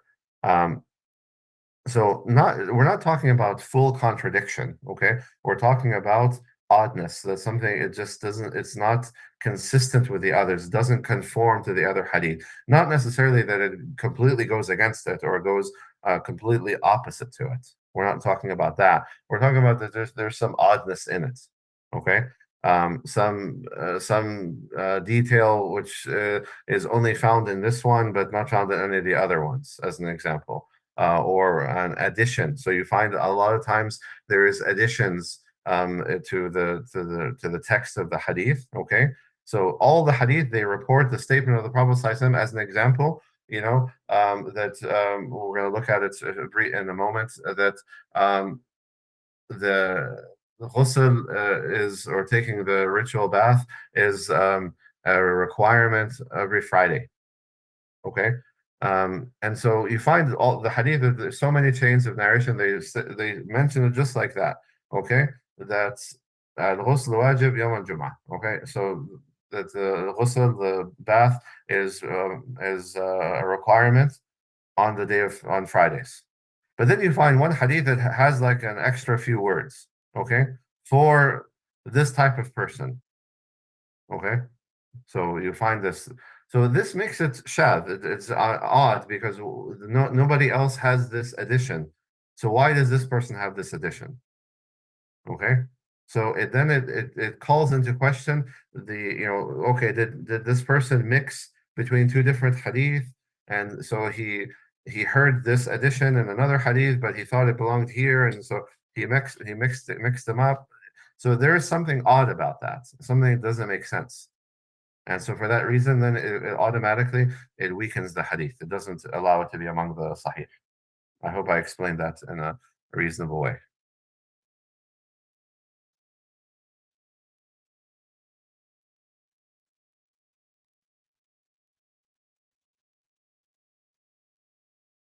All right, so coming back then, we have 5 categories or 5 conditions. So the chain has to be connected. Everybody in the chain has to be known. Their names have to be known, and there has to be a history known about them in Ilm al-Rijal, the books of knowing the narrators. Each one of these narrators has to be known to be thiqa, has to be a trustworthy person in the chain. And furthermore, they have to have known to met each other, the people in the chain. Number 3, there has to be dabt or accuracy, precision, okay, of the matan. That means that we have to know that the narrator of the hadith is somebody who is known to have a good memory, known if he narrates from memory that he narrates with precision. He doesn't narrate in a variety of different ways. He always narrates it the same way. Or if he narrates from his books, that he's narrating precisely from the books. There has to be no shudud, no oddness, no kind of errancy in between.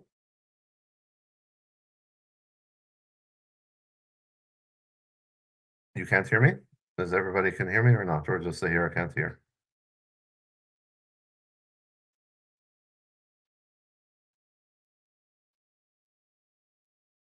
Okay. Zahira, you can't hear still, or you can hear now?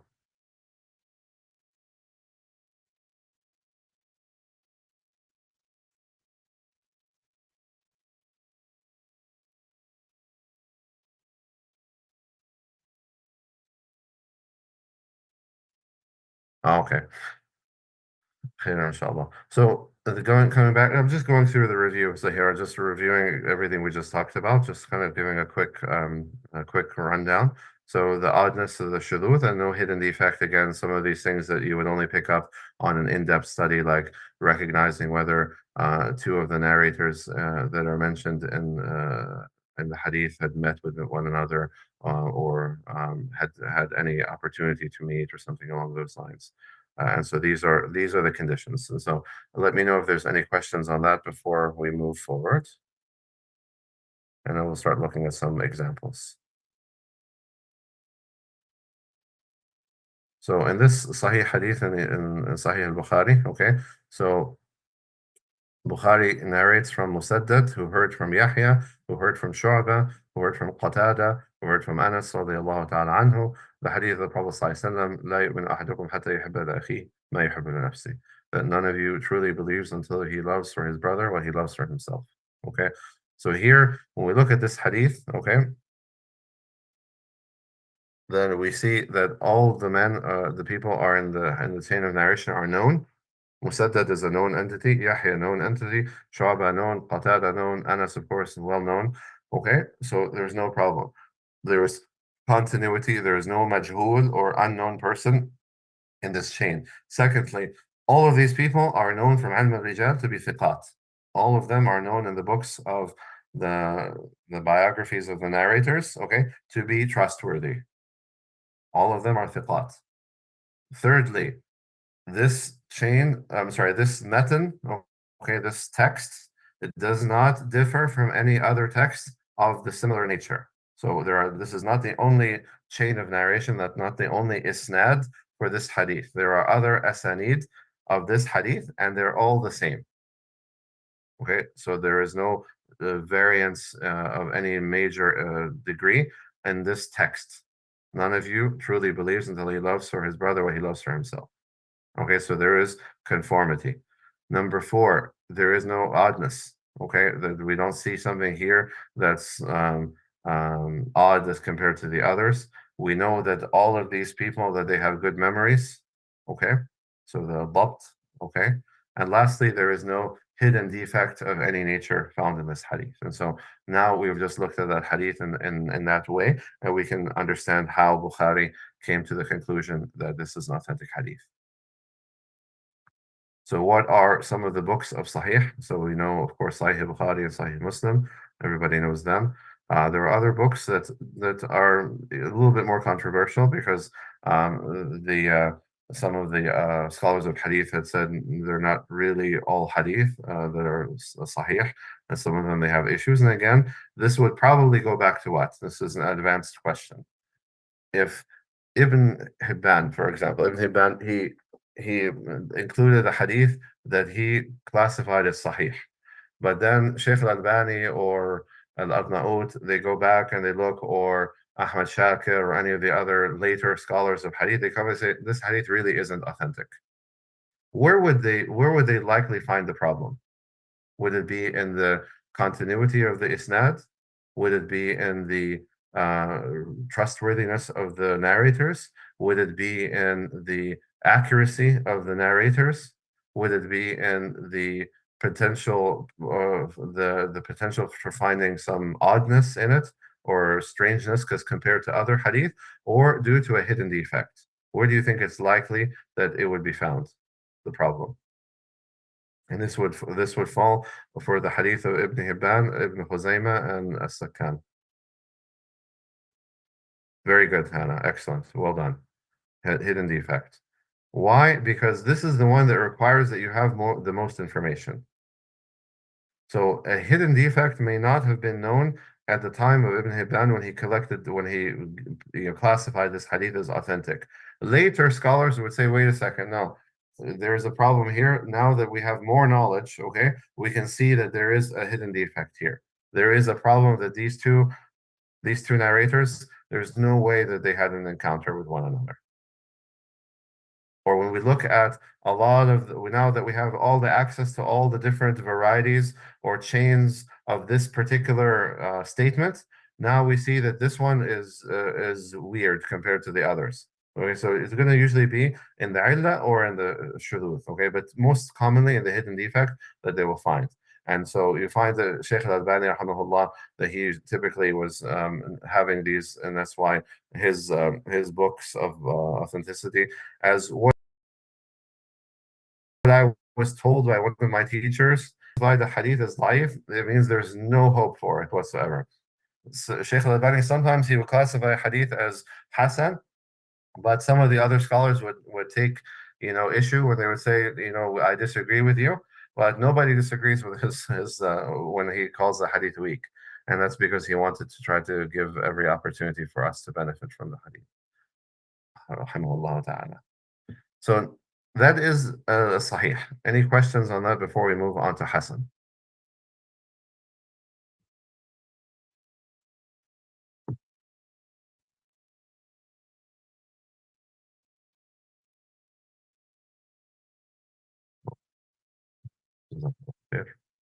All right, so the Hasan hadith is pretty simple because we already gone through most of the issues, okay? So the only problem that we're going to find in the Hasan hadith, again, the chain has to be connected. All the narrators have to be trustworthy, okay? They has to be free from shadud or oddness, and it has to be free from the hidden defect. Where is there going to be an issue is on the precision of the hadith. So the narrator, okay, if he's not very precise. Now, if he's muttarib, what's muttarib? Who can remind me? Confused, right? So muttarib is confused. So the muttarib is when the person, he's making severe mistakes.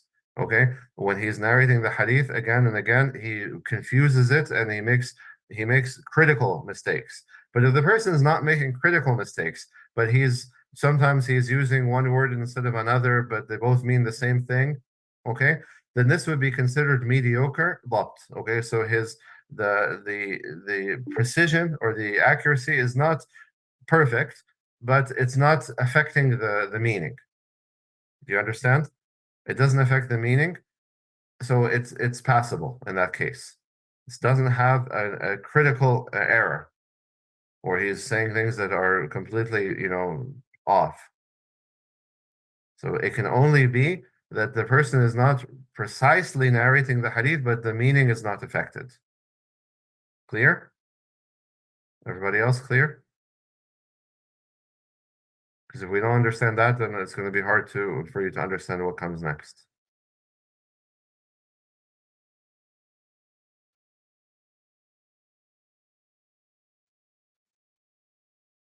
Everybody else clear?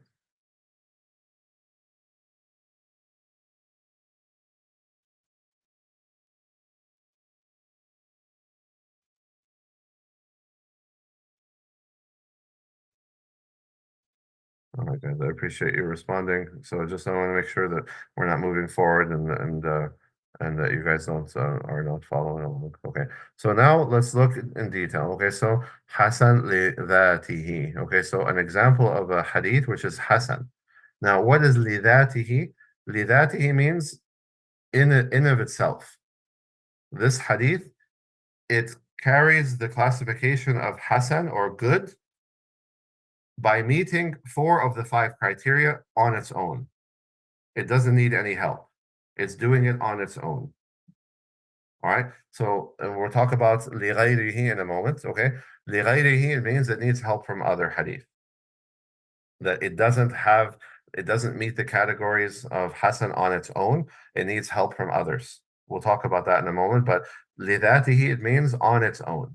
It meets the categories of Hasan. So Tirmidhi, rahimahullah ta'ala, he narrates from Al-Hasan ibn Arafa, from Abdul Rahman ibn Muhammad al-Muharibi, from Muhammad ibn Amr, from Abi Salama, from Abu Hurairah, the hadith of the Prophet ﷺ, where he said, the lifespan of my ummah is between 60 and 70 years, and very few people will get beyond that. Okay, and so Where is the problem in this hadith? Is the problem, can it be in the continuity of the chain? Could it be there?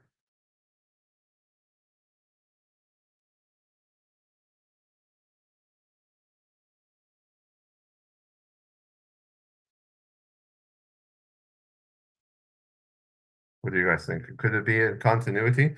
That's where the problem in this hadith is?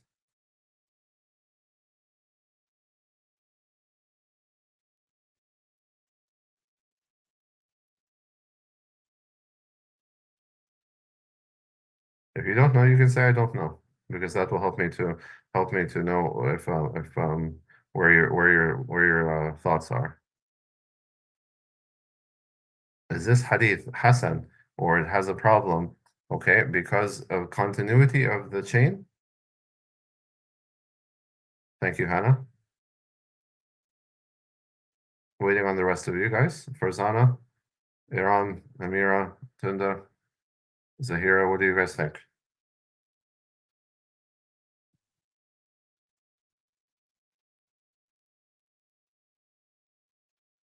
What do you think? I'm not sure. Okay. Very good. Okay, Zahira, you got it. Okay. It is not the problem, because remember that Hasan is only going to be a problem. It's only going to be a problem with precision. Okay. So let's come back here. Remember that a Hasan hadith must have 1, 2, 4, and 5. It must have them. If it does not have, if you have a disconnected chain, or you have people that are unknown, it becomes a weak hadith. It cannot ever be Hasan. All right. If there's a problem with one of the trustworthiness of the narrators, somebody's considered weak, done. Hadith is life. It's, you can never have a hadith that's Hasan or Sahih if you have a problem with these issues. So the only thing that we're talking about, the only thing we're talking about when it comes to Hasan is the precision of the narration. That's it. Is that clear? How do you know there was not, it was not precise? I'll tell you.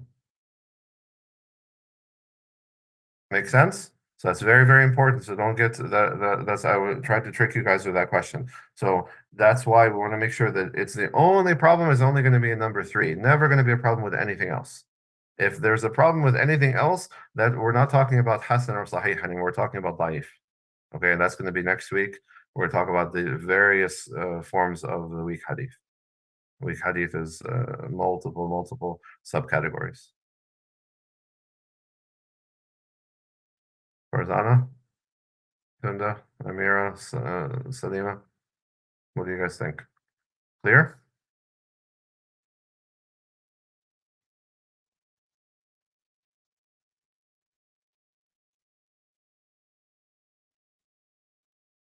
That's the only problem. Okay, thank you guys for answering. All right, so then we got to come back here. Okay, so the problem is in Muhammad ibn Amr. Okay, this guy in the middle, Muhammad ibn Amr. Here's the problem. So now we're gonna. What book do I have to turn to now to figure out what's his problem? Which book I have to turn to?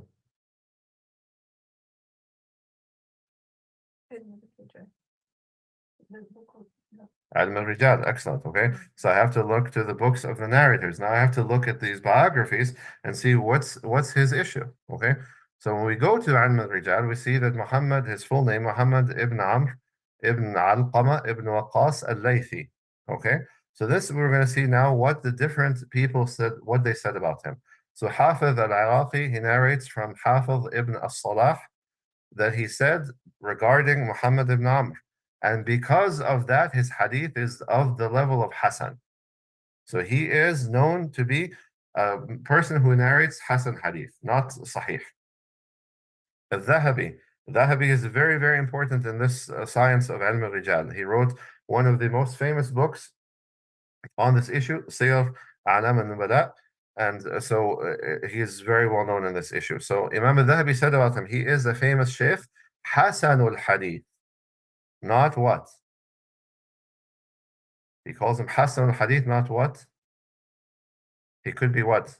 Sahih al-Hadith, good, right? Everybody with me? He could be Sahih al-Hadith, but he called him Hasan al-Hadith, meaning that he is somebody that his narrations are going to fall under the Hasan.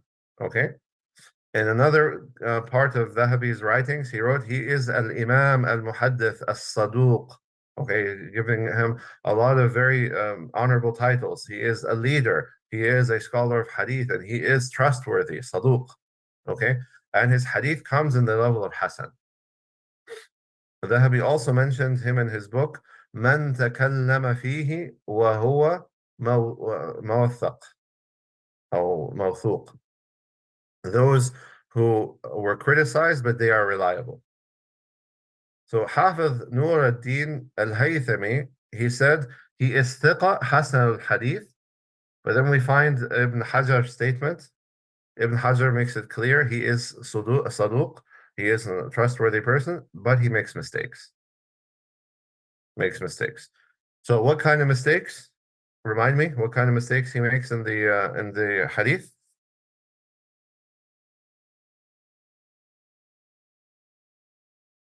Which means what? You guys are right, weak precision, but what does that mean? It was a different.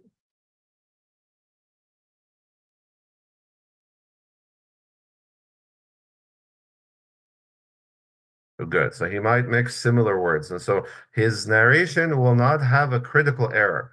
He might mix words, okay, that have the same meaning. Very good. Okay, so that's now you guys, I see your understanding, inshallah. All right, questions on that?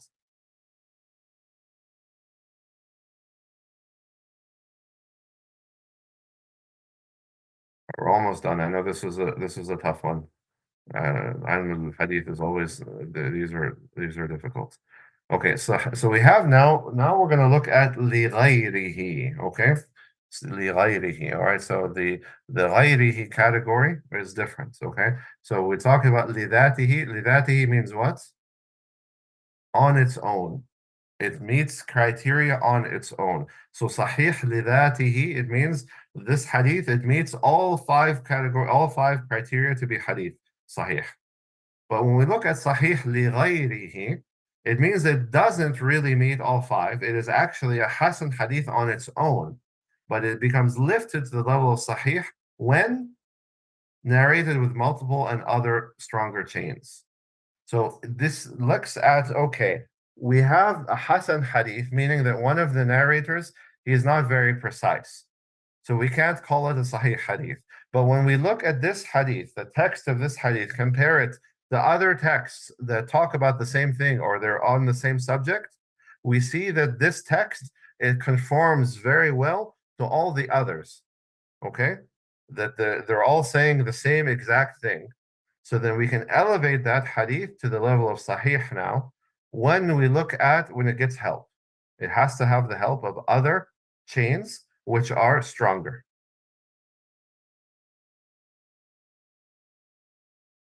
All right.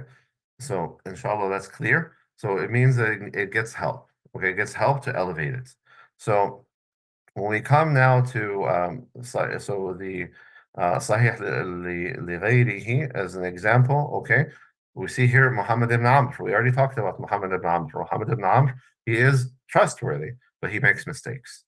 Okay, so in this hadith of the Prophet ﷺ in Tirmidhi, Abu Quraib narrates from Abda ibn Sulayma, okay, from Muhammad ibn Amr, from Abi Salama, from Abu Hurairah, the hadith of the Prophet ﷺ, if I did not fear hardship on my ummah, I would command them to use the miswak before every prayer.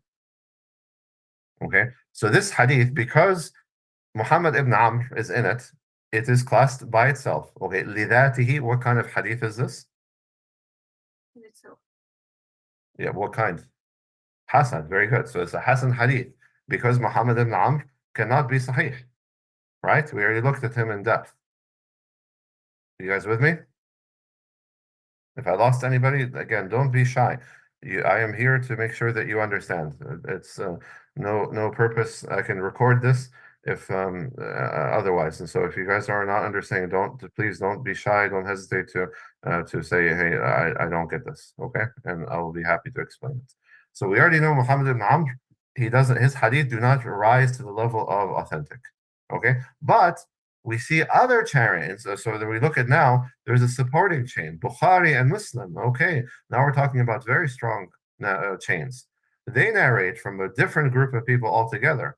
Abdullah ibn Yusuf, from Malik, from Abi az-Zinad, from Al-A'raj, from Abu Hurairah. So it still comes back to Abu Hurairah. So that means that we compare here, we see Abu Hurairah, Al-A'raj, he heard from him. We come back to this one, we see here Abi Salama. So Abi Salama and Al-A'raj were both in the same gathering and listened to Abu Hurairah narrate this hadith.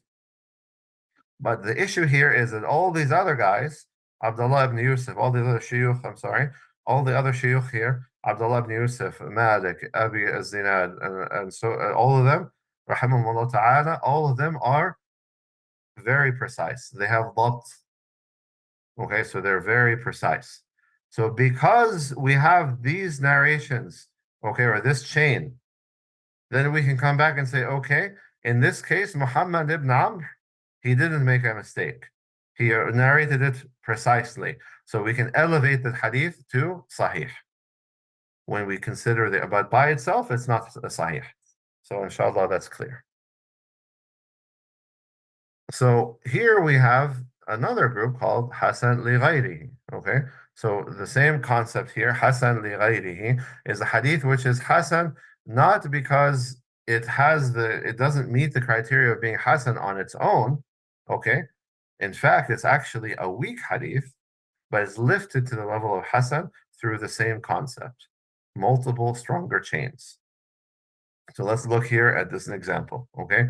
So Tirmidhi, he narrates from Ahmad ibn Mani'a, from Hushaym, which was known as Hushaym ibn Bashir al-Wasiti, from Yazid ibn Abi Ziyad, from Abdul Rahman ibn Abi Layla, from al-Bara' ibn Azib, radiyallahu ta'ala anhu, the statement of the Prophet ﷺ, it is compulsory, it's wajib for a Muslim to take a ritual bath or a ghusl on the day of Jummah. Okay? So this hadith, by itself, لِذَاتِهِ, it's what?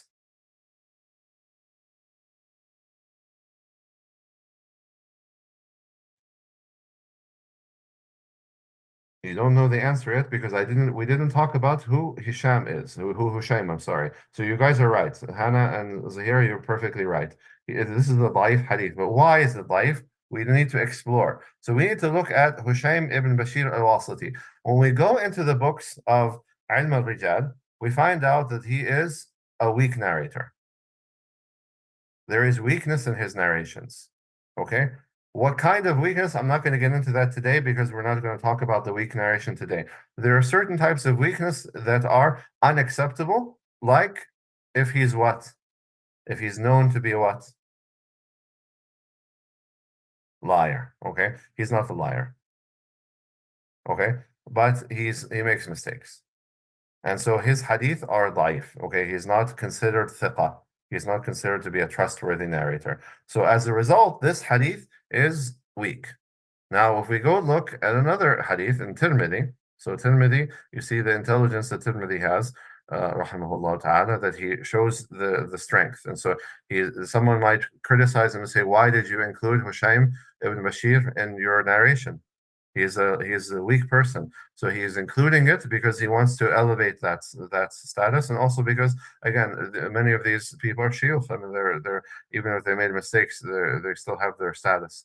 So Tirmidhi, he narrates from a completely different chain, from Ali ibn al-Hasan al-Kufi, from Abu Yahya Ismail ibn Ibrahim al-Taymi, okay, from Yazid ibn Abi Ziyad, from Abdul Rahman ibn Abi Layla, from al-Bara' ibn Azib, okay, and it's the same hadith. So in this case, this chain, okay, is Hasan, okay? All right, so it will lift the other chain to the level of Hasan. So this one will go up because of the fact that it has this one, which is valid. Okay? So this is why we have these two. So this kind of gives us a little bit of a chart. So you have the Sahih Hadith, Sahih lidatihi, which means what? It means it meets what? How many categories? 5. Okay. It meets all 5 conditions to be a Sahih Hadith. On its own, it is an authentic Hadith. It stands on its own, doesn't need help.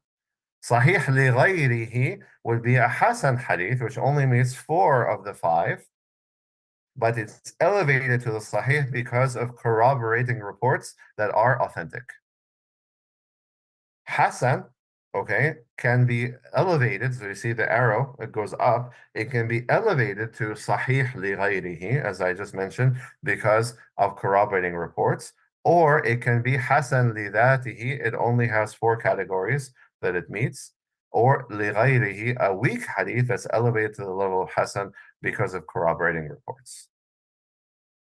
Okay, so that's the end of today's hadith. Questions?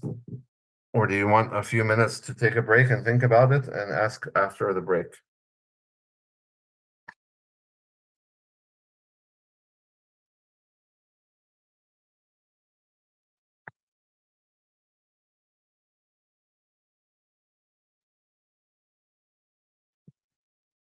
Very complex, I know. Lots to learn and lots of terminology. But inshallah, I hope that it's been explained in an easy way. Okay, yes, I know it's very late for you guys. I know over and may Allah Azza wa Jalla reward you guys for staying up for this. Okay, break time. We'll take 5-minute break, inshallah, because I want to finish. We have 2 usul to try to finish today. Inshallah, we'll do it, but not at the risk of you not understanding.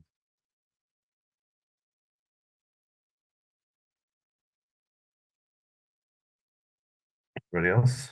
Amira, Farzana, Hiram, Selena, Samina, Zahira.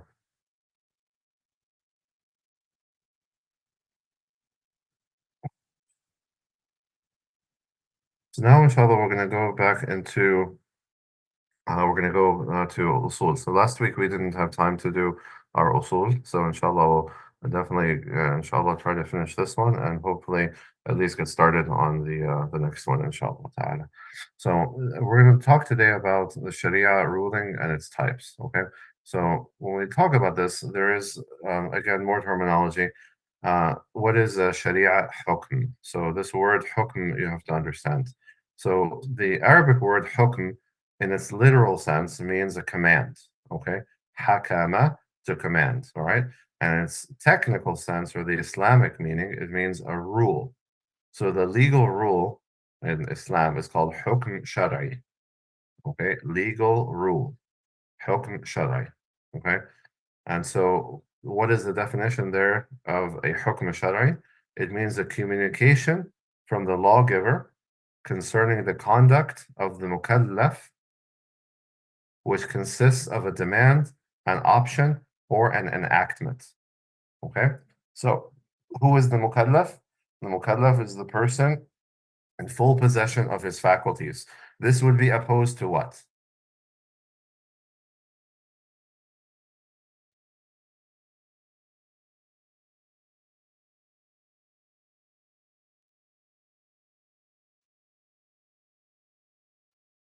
What's the opposite of mukallaf?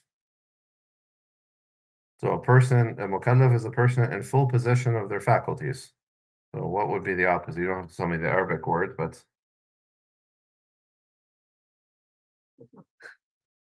Very great.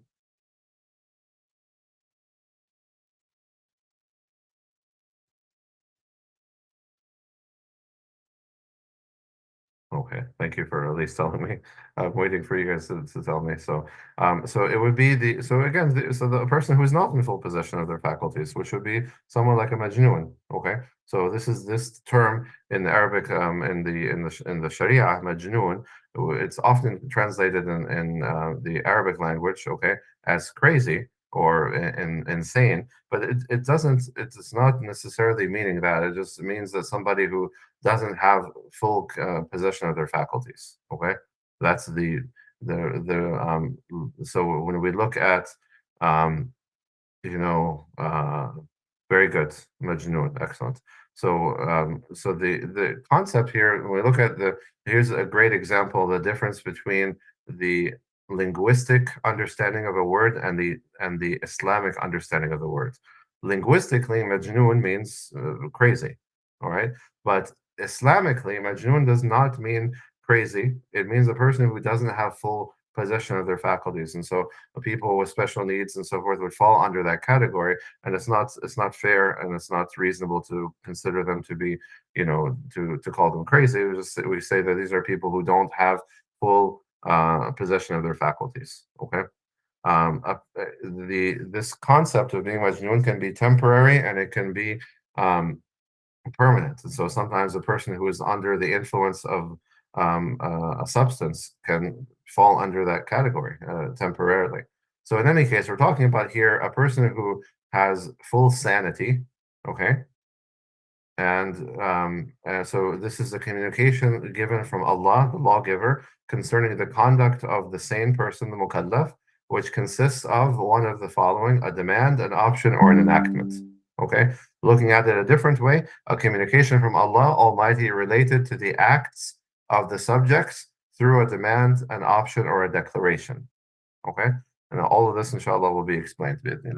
So, what are the types of hukm shar'i?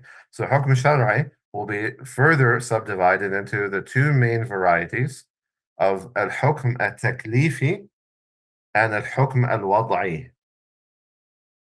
So the taklifi means the defining law, and the wad'i, it means the declaratory law.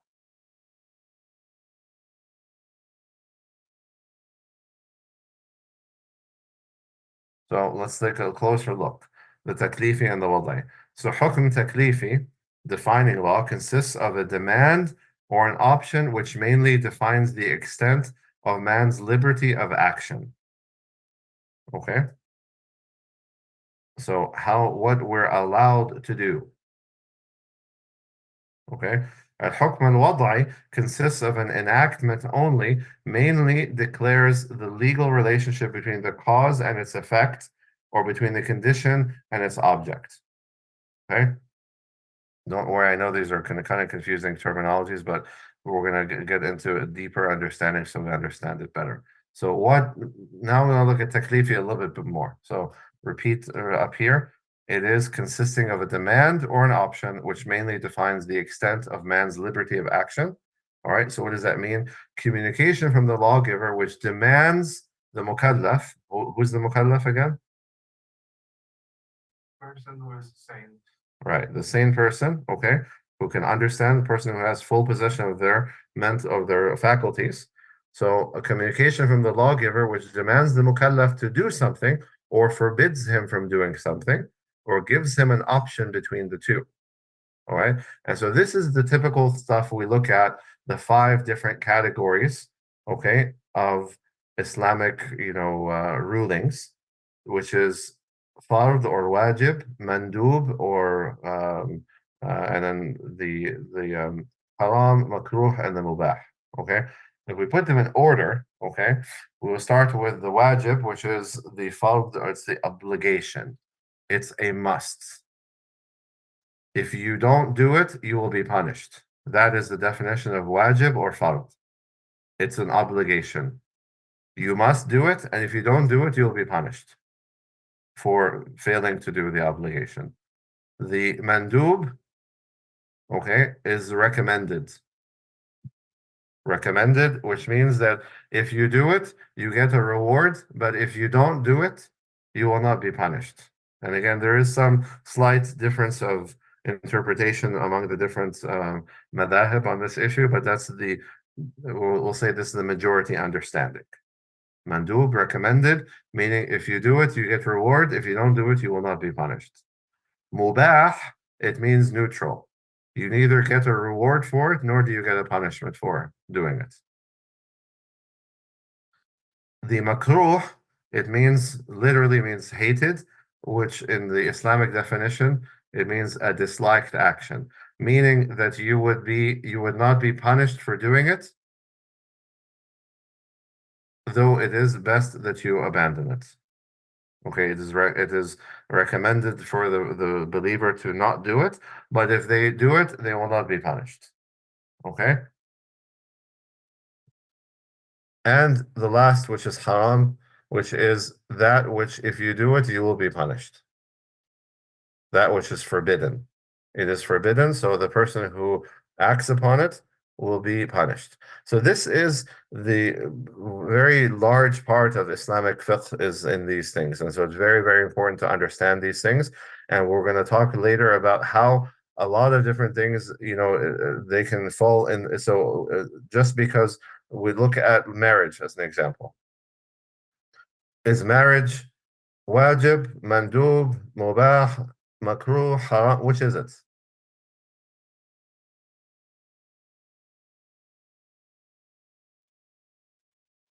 Okay, so Zahira says recommended, mandub. What do you guys think? Okay, we have 2 votes for mandub. I also think it's mandu as well. Mandu. Mandu. So everyone's going with mandub. The truth of the matter is that marriage, it falls into at least 4 of these categories, if not all 5. So it depends. Okay, it depends. So right now, if we're talking about, let's say we're talking about a woman. Okay, since most of you, all of you are women primarily. So we're going to say a woman. Okay, so a woman. Inshallah, that's why I'm asking this question, Hannah. Hopefully, inshallah, it can be clear for you, inshallah. So makruh, Zahira, is that which is disliked. So if a person commits it, in general, there is no punishment for it, though it should be avoided. It should be avoided. All right. So let's look at marriage. Okay, we have a woman who she is she has she meets the age of marriage. Okay, so she's able to get married. Okay, and she has the physical desire. Okay, meaning she's basically saying, I'm afraid if I don't get married soon, I'm going to commit zina because I have my desires are very, very strong, and I don't know if I can. I'm not sure how long I can hold them back. What would be the ruling for her? Would we say that it's mandub? We'd say it's wajib. Why now? Why you say wajib now, Zahira?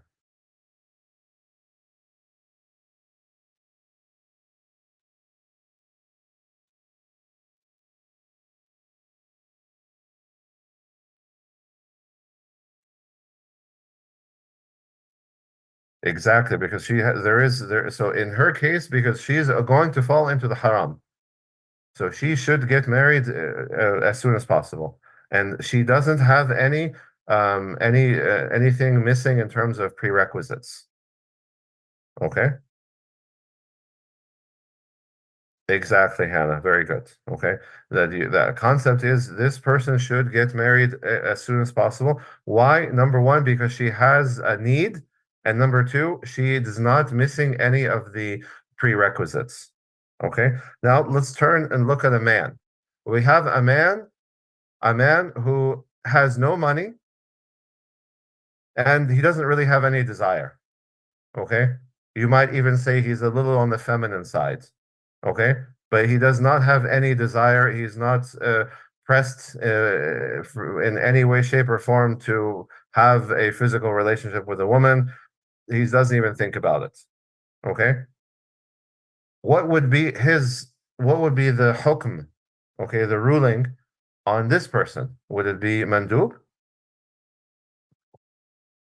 No, go back. Neutral. So you're saying neutral. So we have 2 votes for neutral, and haram is somebody saying here, and so one person saying haram.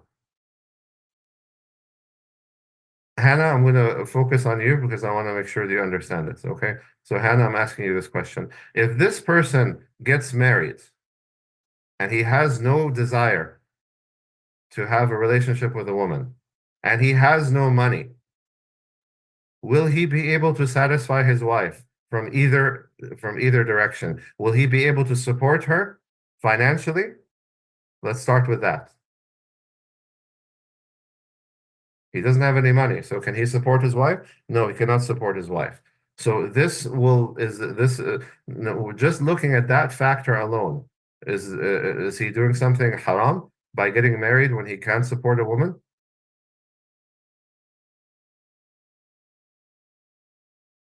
Yes, very good. So you understand this.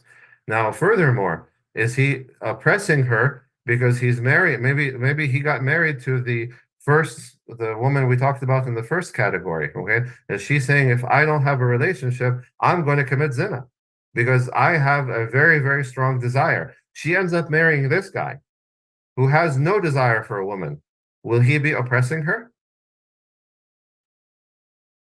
Yes. So in that case, what is the ruling for this man to get married?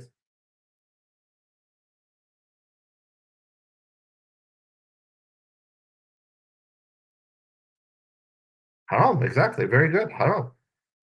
You see now? Not mandub, because mandub means it's neutral. Okay? It doesn't matter if he gets married, it doesn't matter if he does. Okay? You guys were looking at it only from his perspective. You're not looking at the perspective of the poor woman he's going to get married to, right? So if we're only looking at it from his perspective, yes, I see where you would come up with mandub. Well, you have to consider the other party, right? That he's gonna oppress this woman. We look at a very famous person like Imam al-Nawawi, rahimahullah ta'ala. Imam al-Nawawi was extremely busy, okay, with his studies. Very, very busy, mashallah. He was a prolific writer. He was writing all the time and teaching, so much, mashallah. He was spending a lot of time teaching students and writing books. He never got married. So one of his students, they said, Sheikh, we see that you made all the sunnahs. You're practicing every sunnah except marriage. And marriage, the Prophet ﷺ said, it's half of your deen. So his response, he said, I don't want to act upon a sunnah and in the process commit haram. Now do you understand what he's saying? I don't want to act upon a sunnah and commit the haram. What's the haram that he would commit?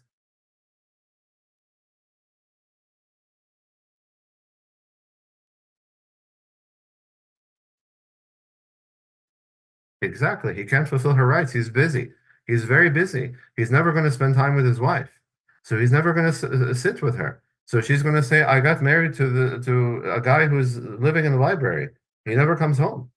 And when he comes home, he's exhausted. He sleeps for 2 hours. And then he gets up and he runs back to the library where he got his students. And so I don't feel like I'm married. And this is the haram. So you see the fiqh, okay, how Nawawi rahimahullah, how he understands. This is fiqh. This is understanding. Okay, I'm not going to go chase a sunnah and in the process commit a haram. And this is the problem that we have. This is a huge problem with what sunnah in today's world.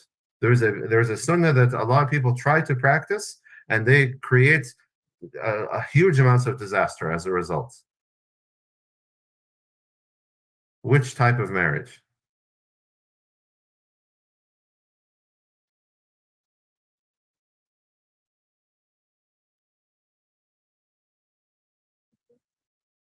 The verse haram.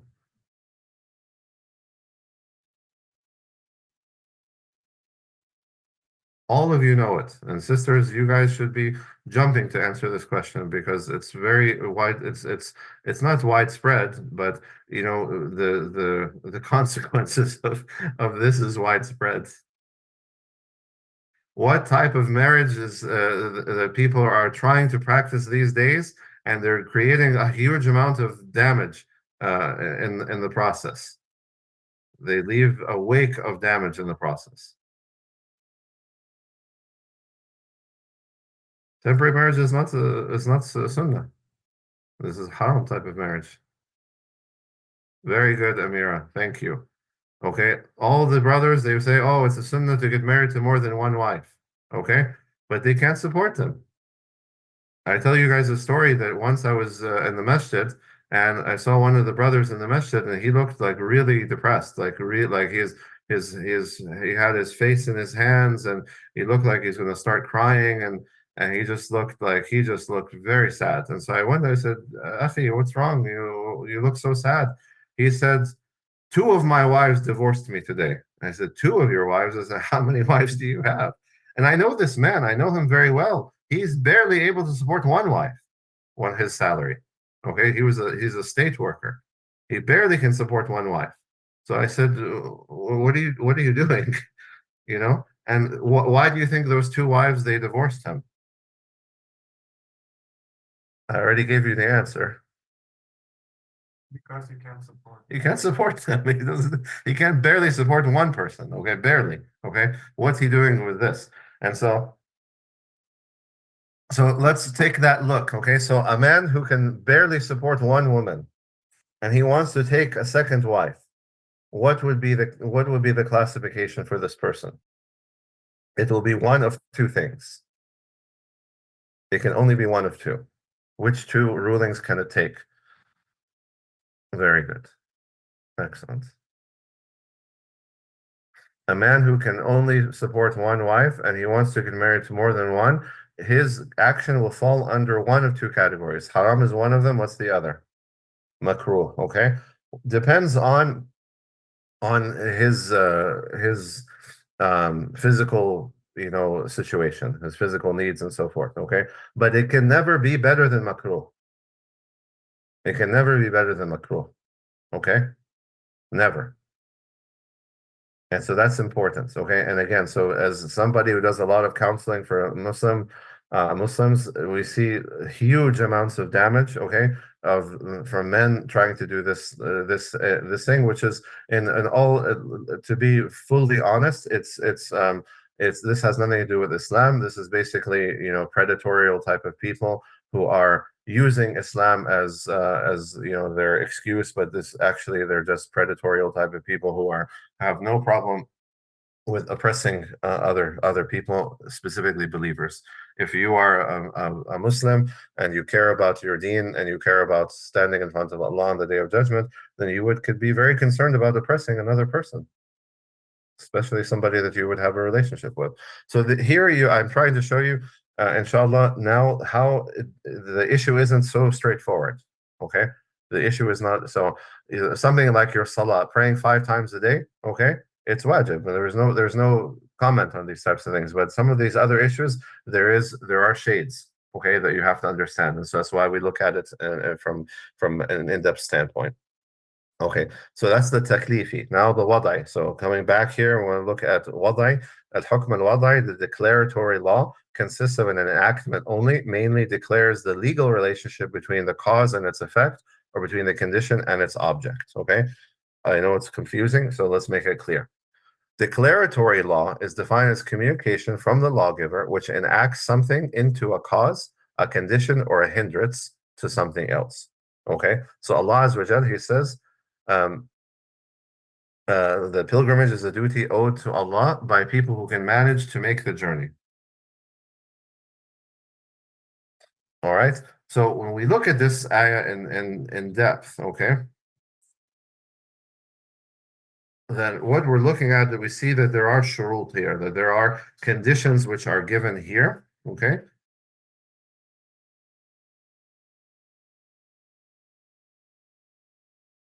All right, so Allah's statement, when we're on this regards, وَلِلَّهِ عَلَى النَّاسِ حَجُّ الْبَيْتِ مَنِ اسْتَطَاعَ إِلَيْهِ سَبِيلًا. Okay? وَلِلَّهِ عَلَى النَّاسِ حَجُّ الْبَيْتِ مَنِ اسْتَطَاعَ إِلَيْهِ سَبِيلًا. That pilgrimage is a duty owed to Allah by people who can manage to make the journey. So what is the shart here, the condition?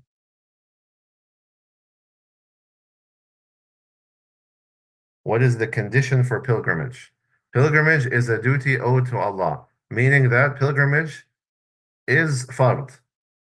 Fard period, or fard only with a certain condition.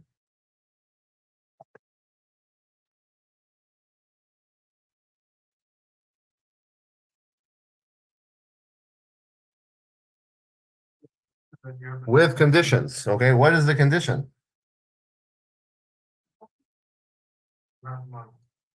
So there's actually more there. So affording it is one, health is another. Okay, you have to be physically capable of doing it. But the concept here, Allah said, He gave a general shart here, those who can manage to make the journey, as the hero he wrote. Those who can manage to make, so what does it mean then to manage to make the journey? It means I have to be financially capable, means I cannot be restricted. Okay, so a person who has travel restrictions cannot, he must be free to travel. Okay, a person who is not free to travel cannot manage. A person who is not physically capable, a person who is ill or sick or handicapped.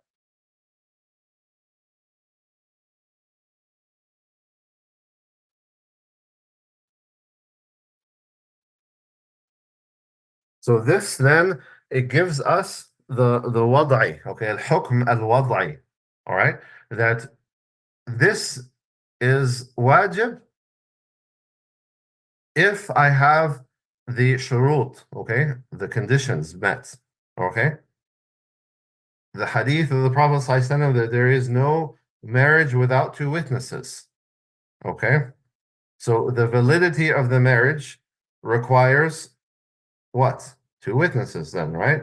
So if I don't have two witnesses, can I have a valid marriage?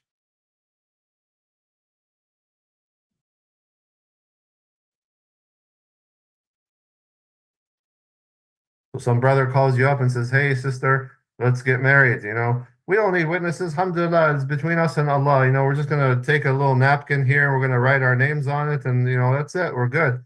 And the Prophet sallallahu alaihi wasallam, he said that there was a companion who gave an iron ring to his wife for the dowry. So. I got you a ring. It's like, it came out of one of those bubble gum machines, it's like plastic, so we're good, right? We're good.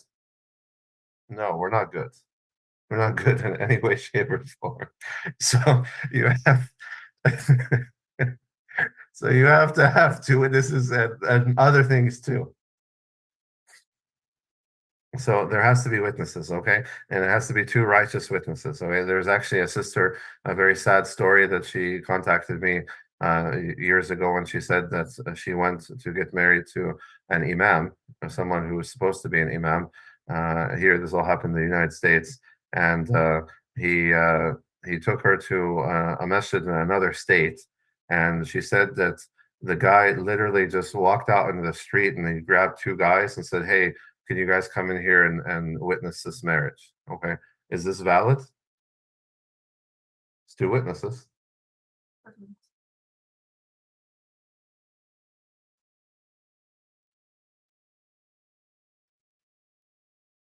You guys think as sisters that sounds good to you?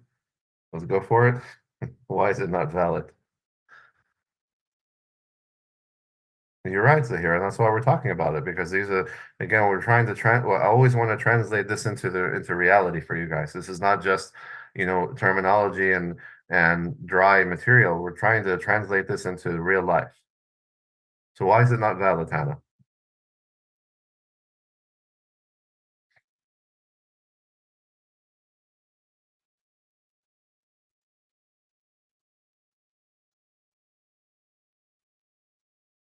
Very good. Specifically, we don't know what. So there's one very, very important prerequisite of the witness. The witness has to be Muslim.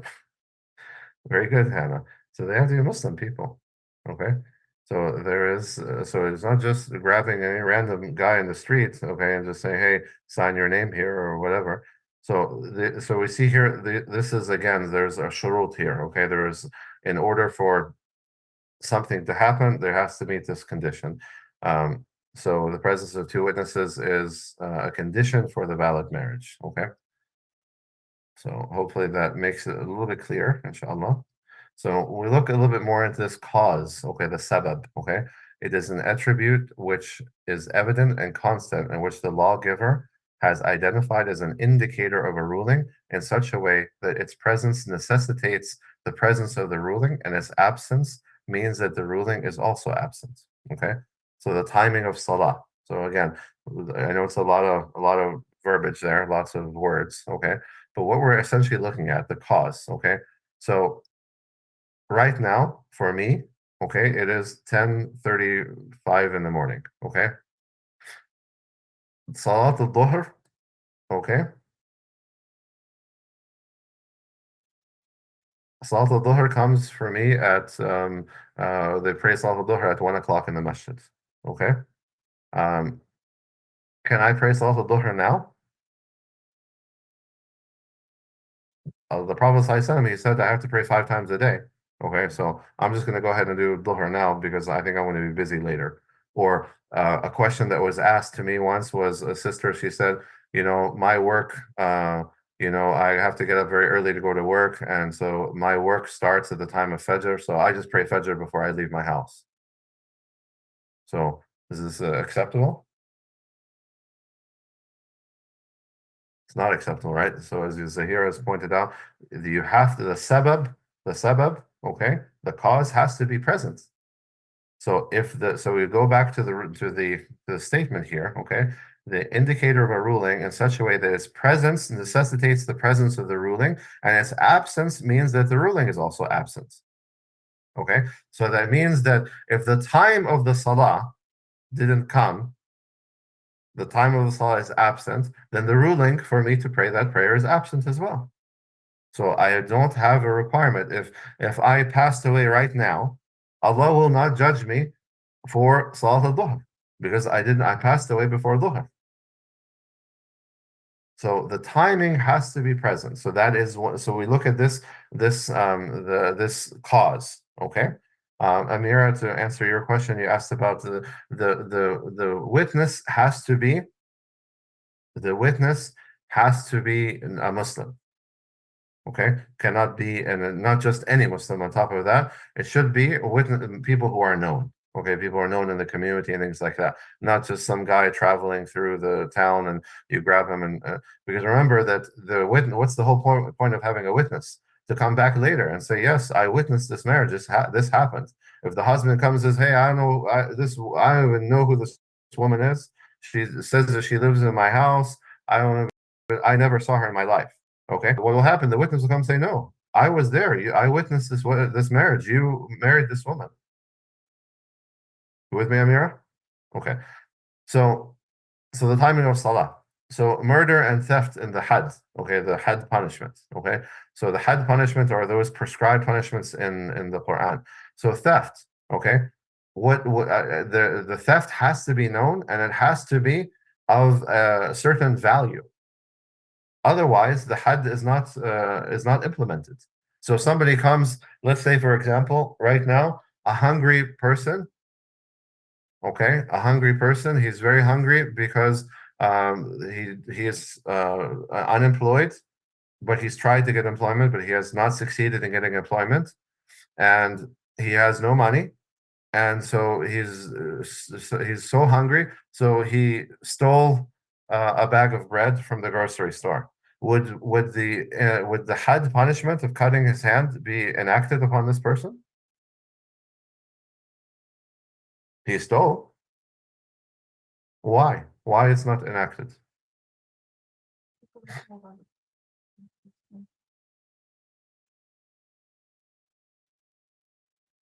What are the reasons that the had punishment would not be applicable to this person? There's more than one reason.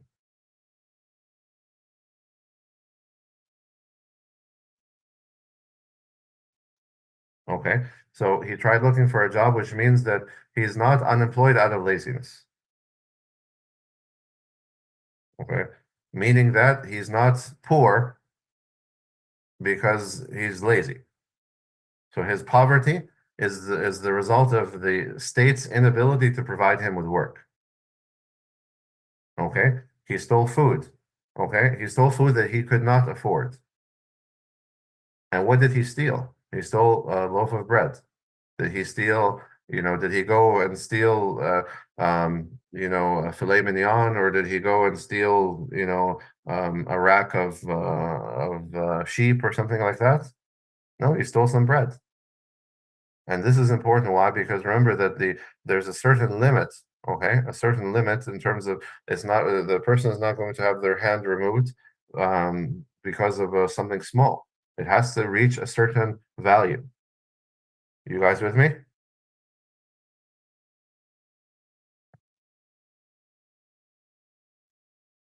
So these are asbab, okay? So these are the sabab, okay? The nisab and zakat, okay? So if you're trying to, so do you have to pay zakat? Yes, zakat is one of the 5 pillars of Islam. But there is, again, a sabab, okay? So what if a person has $5 in the bank account? He's going to pay, does he have to pay zakat?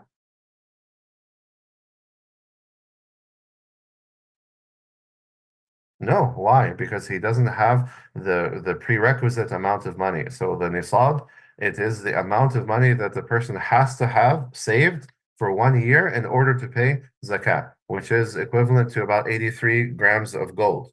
Okay, so it's like something like $5,000 right now. Okay, or 630 grams, I think, of silver. And so, which is less, but nonetheless, a person's still not going to be um, uh, going to that is not uh, apply to this person because they don't meet the cause. Zahir, your question: if he stole gold, yes, because then at that point in time, then he's stealing something which has high value. In addition, there's no need for it. He's not stealing out of need. He's stealing because he wants to become wealthy. So there's and that's the principle here. The whole concept of amputating the hand in Islam is not about disfiguring poor people who have no way to survive. It's preventing essentially grand larceny. People who are stealing because they have desire. Okay, they desire the wealth of others. Okay, makes sense to hear?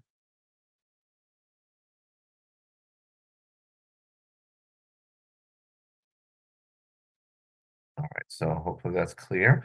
Now the shurut, we already talked a little bit about shurut. Okay, so the presence of, so the shart, the condition, is an evident or constant attribute whose absence necessitates the absence of the ruling, but its presence doesn't bring about the object. Okay, so wudu. If I make wudu, do I have to pray?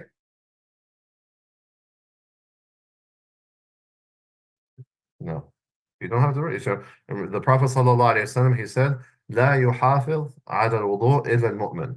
That only the believer will preserve their wudu. So the believer tries to always be on wudu, always be ready. Okay, so he doesn't have to worry about when he wants to make salah, he wants to mention the name of Allah, these things, that he is in the state of purity. But having wudu doesn't necessitate praying. Okay, but not having wudu, you cannot pray. So we see here, the absence necessitates the absence of the ruling. The absence of wudu means I can't pray. I don't have, I'm not eligible at that point in time to pray, okay, if the water is available to me, of course. But its presence, the presence of wudu, doesn't mean that I have to make the prayer. I have to pray at this moment. The presence of a valid nikah for divorce. So a person has to be married, okay, in order to be divorced. So the absence of marriage is going to necessitate the absence of the ruling. Can a single person get divorced? No, it's ridiculous. Okay? Because I'm married, does that mean I have to be divorced? Now I must apply for a divorce? Absolutely not. But I could not get a divorce unless I was married. And so these are the shurut. Okay? So all this kind of comes back. And so the last part is the mani'a. Okay? Now remember, all this is coming back to the wadi, understanding the hukm al-wadi. So what is the mana? It is an act or an attribute which nullifies the ruling or its cause. So the presence of the mana means the absence of the ruling. Okay? So debt and zakah, we will make it easy. Okay? So if a person has debt, so we're going to say here, an act or an attribute which nullifies the ruling or its cause. So the presence of the mana, debt, means the absence of the ruling, zakah. So the person who is in debt, he doesn't pay zakah, he receives zakah. Because the people who are in debt are a category among the 8 categories of people that receive zakah. With me? So if I'm in debt, that obviously means I don't have the what? Not the eligibility, but I haven't reached what? When it comes to zakah, nisab, exactly. All right. I don't have, if I had the nisab, I would pay off my debts, right? If I had money in the bank, I would pay it off, pay off my debts. So the fact that I'm in debt means I don't have enough money. Okay. So I'm in debt. I'm trying to pay off my debts. And so the money that I make goes towards the paying off of my debt. Now, this is unique today. Why? Because now people are living in debt, okay, and they have no problem living in debt, especially in the Western countries, that there are no problem that they have a debt on their car, a debt on their house, a debt on their credit card, a debt on everything, okay, but they have money in the bank. They just don't want to pay it off.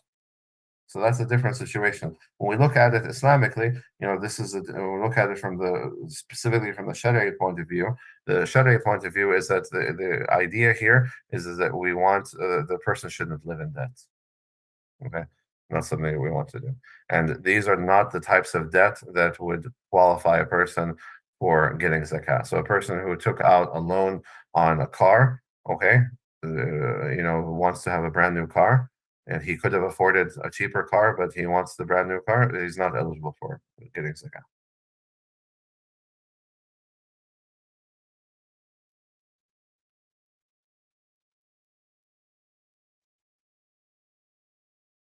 Okay, Zahira. So you're saying someone pawns a bar of gold, okay?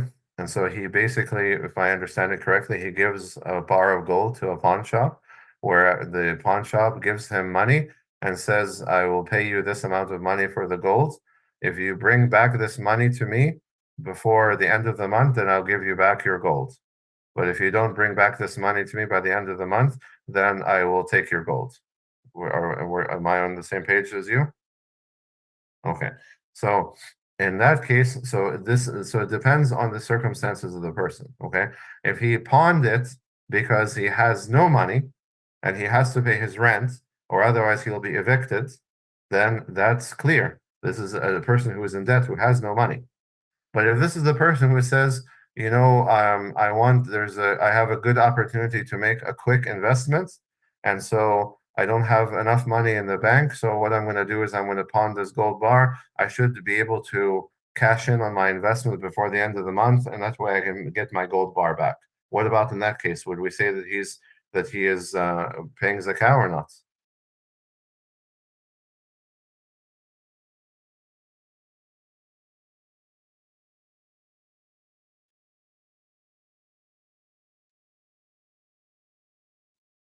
Then one more time, I'll ask so all of you can try to answer.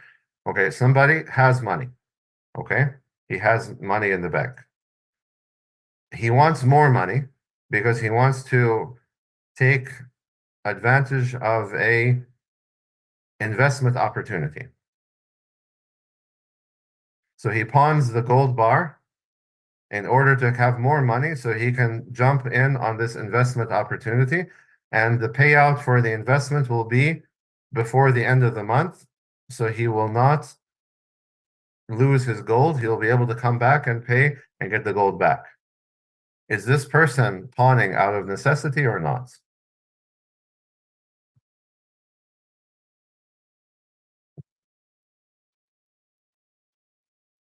No, he's not doing this out of necessity. He's doing it out of greed. He wants more money. Okay, this is an issue of greed. So the issue then is that the gold bar, he has full intent to get it back, in addition to what he hopes to cash in on the investments. If he has to pay zakat before the end of the month, he pays zakat on the gold as well. Make sense, Zahira? Because of the condition. Now, the person who was impoverished, I don't know why he would have a gold bar if he was poor, but let's say for the sake of the argument that he is poor and he happens to have a gold bar that he was holding on to as an investment, but he has no money in the bank and or not enough money in the bank to pay for his life, to pay for the rent or pay for food for the month or something like that. So he goes and he sells the gold, okay, in order to pay off the necessities, okay. So in that case, this is a person who is not going to pay any zakah on the gold because he sold it, okay. So people typically who pawn something, generally, the vast majority of people who are dealing with pawn shops are people that don't have enough money and they're giving up their possession for that money. Very few people are really acting to get it back before that time. Sometimes it could be that the person is saying, "Oh, I have a delayed payment. My company owes me money, and they told me they will pay by the end of the month. So I'm just going to pawn this for a time being, and so I will, as soon as my company pays me, then I can get my gold back. But in this case, the person's just kind of loaning it and still owns it, and he still pays zakah on it, inshallah. هذا والله أعلم أعلم. He could be, but the concept is that how is he going to get back the gold if he's pawning it, if he has the intention to take it back? Okay, so it would be, there has to be some method for him to, to say, okay, I'm going to get money one way or the other, whatever, in whatever fashion that would be, paper money or otherwise, before the expiration of the pawn term, right? And so that's why the vast majority of people, I think, that they're pawning, so they're giving it up, and they're taking money in return for that, which is terrible because pawn shops are always taking advantage of people. So if I've misunderstood, let me know, inshallah. But that is the usul for last week.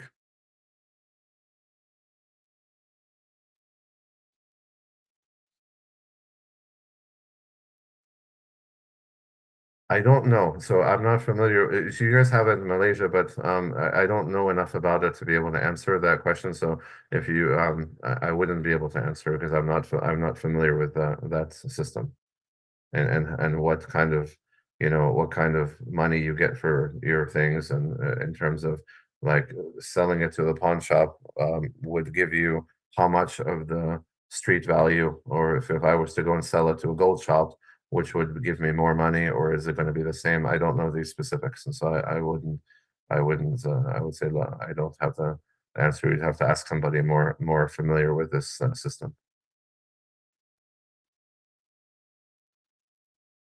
All right. So I know that you're exhausted. Do you guys want to try to do about 10, 15 minutes of today's usul? I think it's not as complicated, so we can, if you guys want to try it. But if you're too tired, I respect that, and we can always do it on another day, inshallah.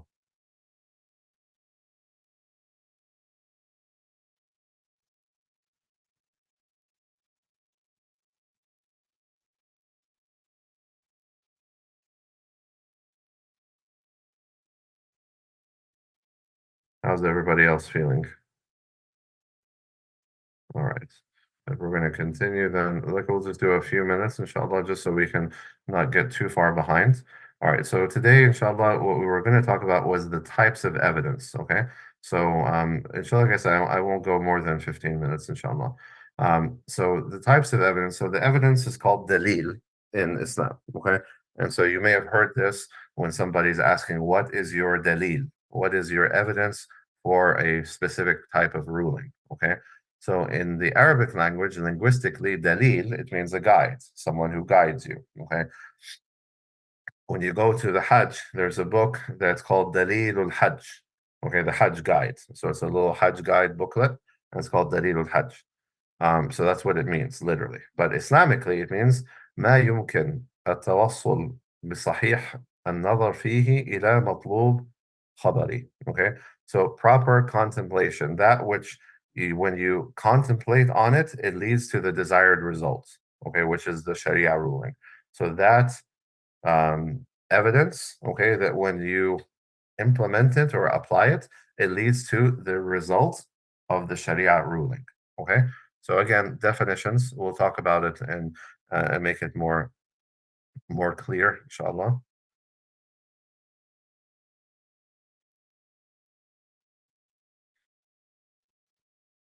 What are the types of evidences? Okay, so we can look at it just the way we look at hadith. It's all about structure. Okay, so we can look at evidence as agreed upon or disagreed upon.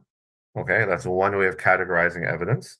We can look at it on the source, naqli versus aqli. So naql is that which is transmitted from the Quran and Sunnah, from Allah and His Messenger, or aqli, that which is produced by the mind. So depending on the source, okay. So there's different ways that we can look at the evidences. The Quran is the source for all evidences, of course. So there is no system that does not include the Quran as an evidence. Okay. And the interaction of the Sunnah with the Quran is also, again, something which is going to be found in all cases. So it's part of the naql and it's part of the agreed upon, so it's found in both systems. Okay. The order of the evidences, okay, this is important because so that we're all using the same methodology.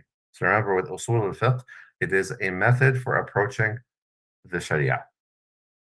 If we're using different methods, we're going to come to different conclusions. So that's why it's very, very important that we follow the same order. And this is something we see from the scholars. Okay. The naql always takes precedence over the aql. Okay. So Islamically, we always are going to use the Quran and the Hadith of the Prophet ﷺ over anything so it's not valid for a person to say, in my opinion, I think it's most fair, okay, for let's give a hypothetical. It's most fair that women inherit the same as men. In my opinion, I think that women in the modern world that we live in, they should inherit equally to men. Is this valid?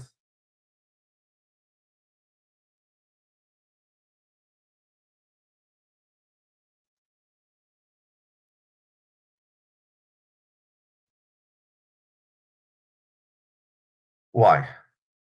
He's going to give you a lot of very strong arguments, okay, logical, or he's going to use mental reasoning to tell you why this is a good thing.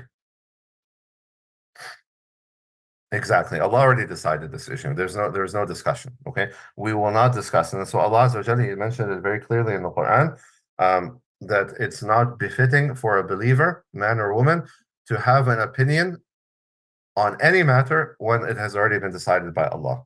إِذَا قَضَى اللَّهُ وَرَسُولُهُ أَمْرًا. Okay. So if Allah and His Messenger decreed something, that's it. We don't have another opinion.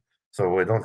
So we're not. No one's going to come and say, in my opinion, or in so and so's opinion. Okay. The agreed upon is always going to take precedence over the disagreed, because we always want to, talk about where we're in agreement. We're not going to separate and create different religions. So what are the agreed upon sources? Allah Azza wa Jalla, He says in Surah An-Nisa, فَإِن تَنَازَعْتُمْ فِي شَيْءٍ فَرُدُّوهُ إِلَى اللَّهِ وَالرَّسُولِ إِن كُنتُمْ تُؤْمِنُونَ بِاللَّهِ وَالْيَوْمِ الْآخِرِ ذَلِكَ خَيْرٌ وَأَحْسَنُ تَأْوِيلًا. Okay, so Allah Azza wa Jalla, He says in the translation and the meaning of this ayah, O you who have believed, يَا أَيُّهَا الَّذِينَ آمَنُوا أَطِيعُوا اللَّهَ وَرَسُولَهُ, that you should obey Allah and obey the Messenger and obey أُولِي الْأَمْرِ مِنكُم, those who are in authority among you. The core message here: if you disagree over anything, if there is a disagreement, how do we refer it? Refer it to Allah and the Messenger ﷺ. If we are believers, if you believe in Allah on the last day, you have to refer any of your disagreements back to the Quran and Sunnah. That is the best way and the best end result. So that is the source for this concept. We also have the hadith of Mu'adh ibn Jabal, okay, from Sunan Abi Dawud. This hadith does have weakness in the chain. Okay, so that means what? Weakness in the chain. Let's build on the knowledge from last hour. What does that mean?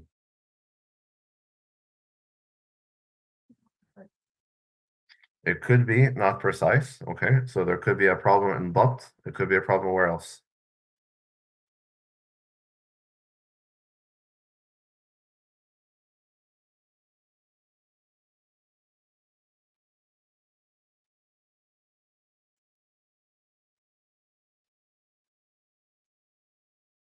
Come on, guys, it can't be a Sahih hadith, so there's a problem. Okay, problem with the narrator. Okay, in the sense that it might be a narrator, a rawi in this chain that is not trustworthy. Okay, it could have some oddness to it, or it could have a break in the chain. Right? You guys with me, or did I lose you already? So remember those 5 categories. Okay, so we want to make sure that there's continuity of the chain. We want to make sure that there is trustworthiness of the narrators. We want to make sure that there's precision of the reporting of the hadith. We make sure that there's no oddness and that there's no hidden defect, right? So any one of these things, if there's a problem, it will create a daif hadith, okay? And so this hadith, it has a weak chain. So that means because it's the chain, it's not going to be oddness and it's not going to be as the precision. Why? Because it's isolated to the chain. So there is a problem either in the continuity or in one of the people. And I can tell you that it's one of the people in the chain that is a weak narrator. Nonetheless, the matan, the text of the hadith, is acceptable.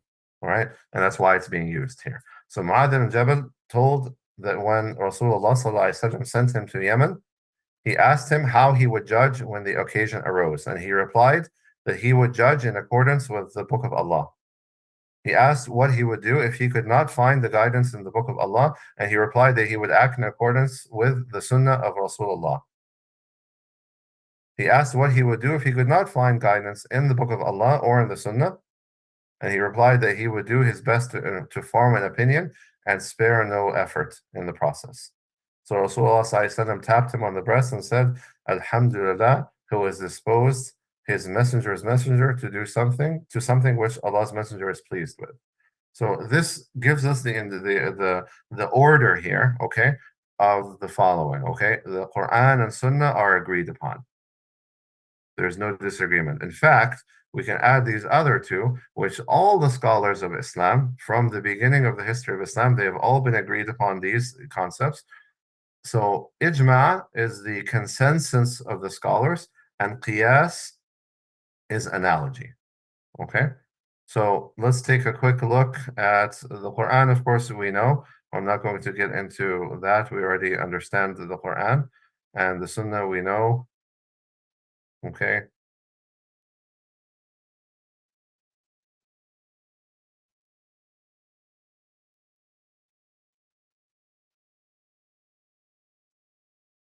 So the classification of the Sunnah of the Prophet ﷺ, okay, there's legal and there's non-legal. What does this mean?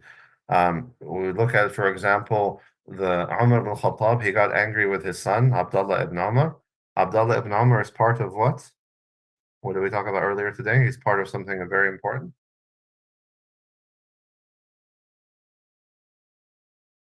The golden chain. The golden chain, okay? Al-Silsila Dhahabiyya, right? So he narrated to his freed slave Nafi, who narrated to Imam Malik, right? So Abdullah ibn Umar was criticized by his father, Umar ibn Khattab, and he said, you follow the Prophet ﷺ in things which are not sunnah, and you shouldn't do that. For example, okay, let me ask you this. The Prophet ﷺ's camel used to sit down in a certain way. Is it sunnah for me, if I'm riding a camel, to make it sit down in the same way the Prophet ﷺ's camel sat down?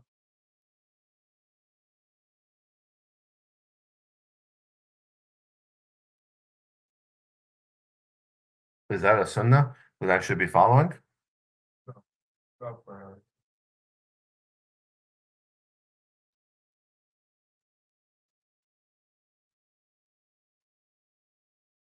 think I'm losing you guys, huh? I'm too tired.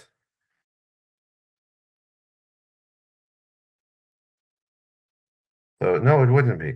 Walking in the streets the Prophet ﷺ used to walk in is not a sunnah. You're not going to get any reward for that, right? There's no reward for doing these things. Okay. So we follow the things that the Prophet ﷺ commanded us to follow. Okay.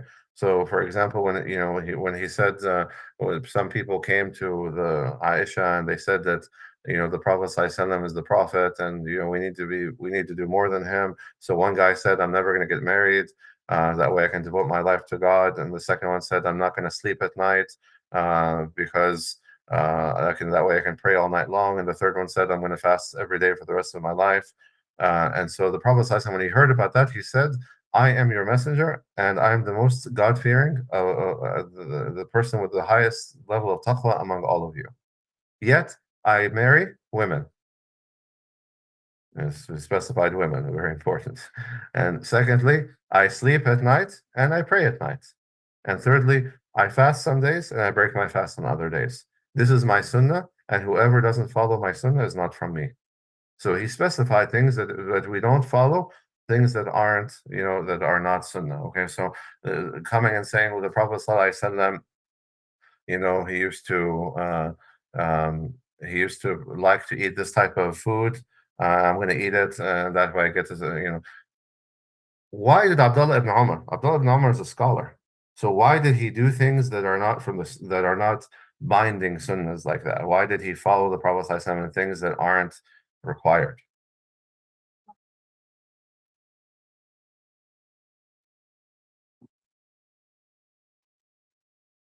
Exactly. Out of love for the Prophet. When you love someone so much, you will want to do everything that they do. You want to follow them in everything that they do because you love them. And that's why he did that. So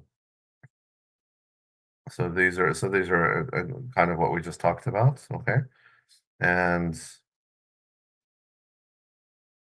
so these are some of the terminologies that are going to be, used in when there's a command. So we look at 3 and 4, um, or 5. Amara Rasulullah, amarna, um, that he commanded us, or we used to do in the presence of the Prophet ﷺ, that type of thing. So the Quran and Sunnah, they definitely are going to interact. So the Sunnah could be confirming what's mentioned in the Quran, it could explain what's in the Quran, it could add to what's in the Quran. All of this is valid, and that is part of the usul. Okay, so we'll stop here on slide 19, inshallah, and we'll pick up on next week. Unfortunately, next week I will not be able to teach, and so I'm going to have to give you guys another day for that. And so um, what I would appreciate from you guys is if you guys can email me, and that way I'm going to try to create a group, like an email group with you guys, just so that I can try to figure out what's a good day to make up the class, if possible. We might just end up just adding another weekend, inshallah, to the end of the class or something like that. I'm not sure, but I think it might be too hard to do multiple sessions in one day. I think it's a lot on you guys, and there's a lot of content here. So more than likely, we're just going to add another day. And if you feel that it would be better to add a day sometime during the week, okay, I am open to that. Just let me know. You can email me. If you feel that it's better for you if we just add another weekend at the end of the class, that's also valid. Just let me know. This is what I have for you for today. سبحانك اللهم وبحمدك أشهد أن لا إله إلا أنت أستغفرك وأتوب إليك. And there's no questions, inshallah. We'll stop here and let you guys get some rest, inshallah. The email, I put it in the group. You guys don't see it? I tried to write it up there. Is it not visible?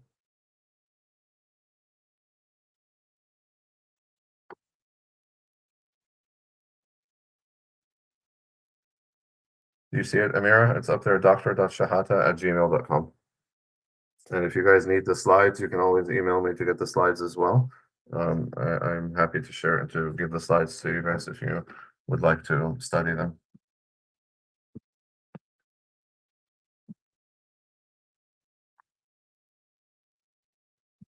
You're welcome.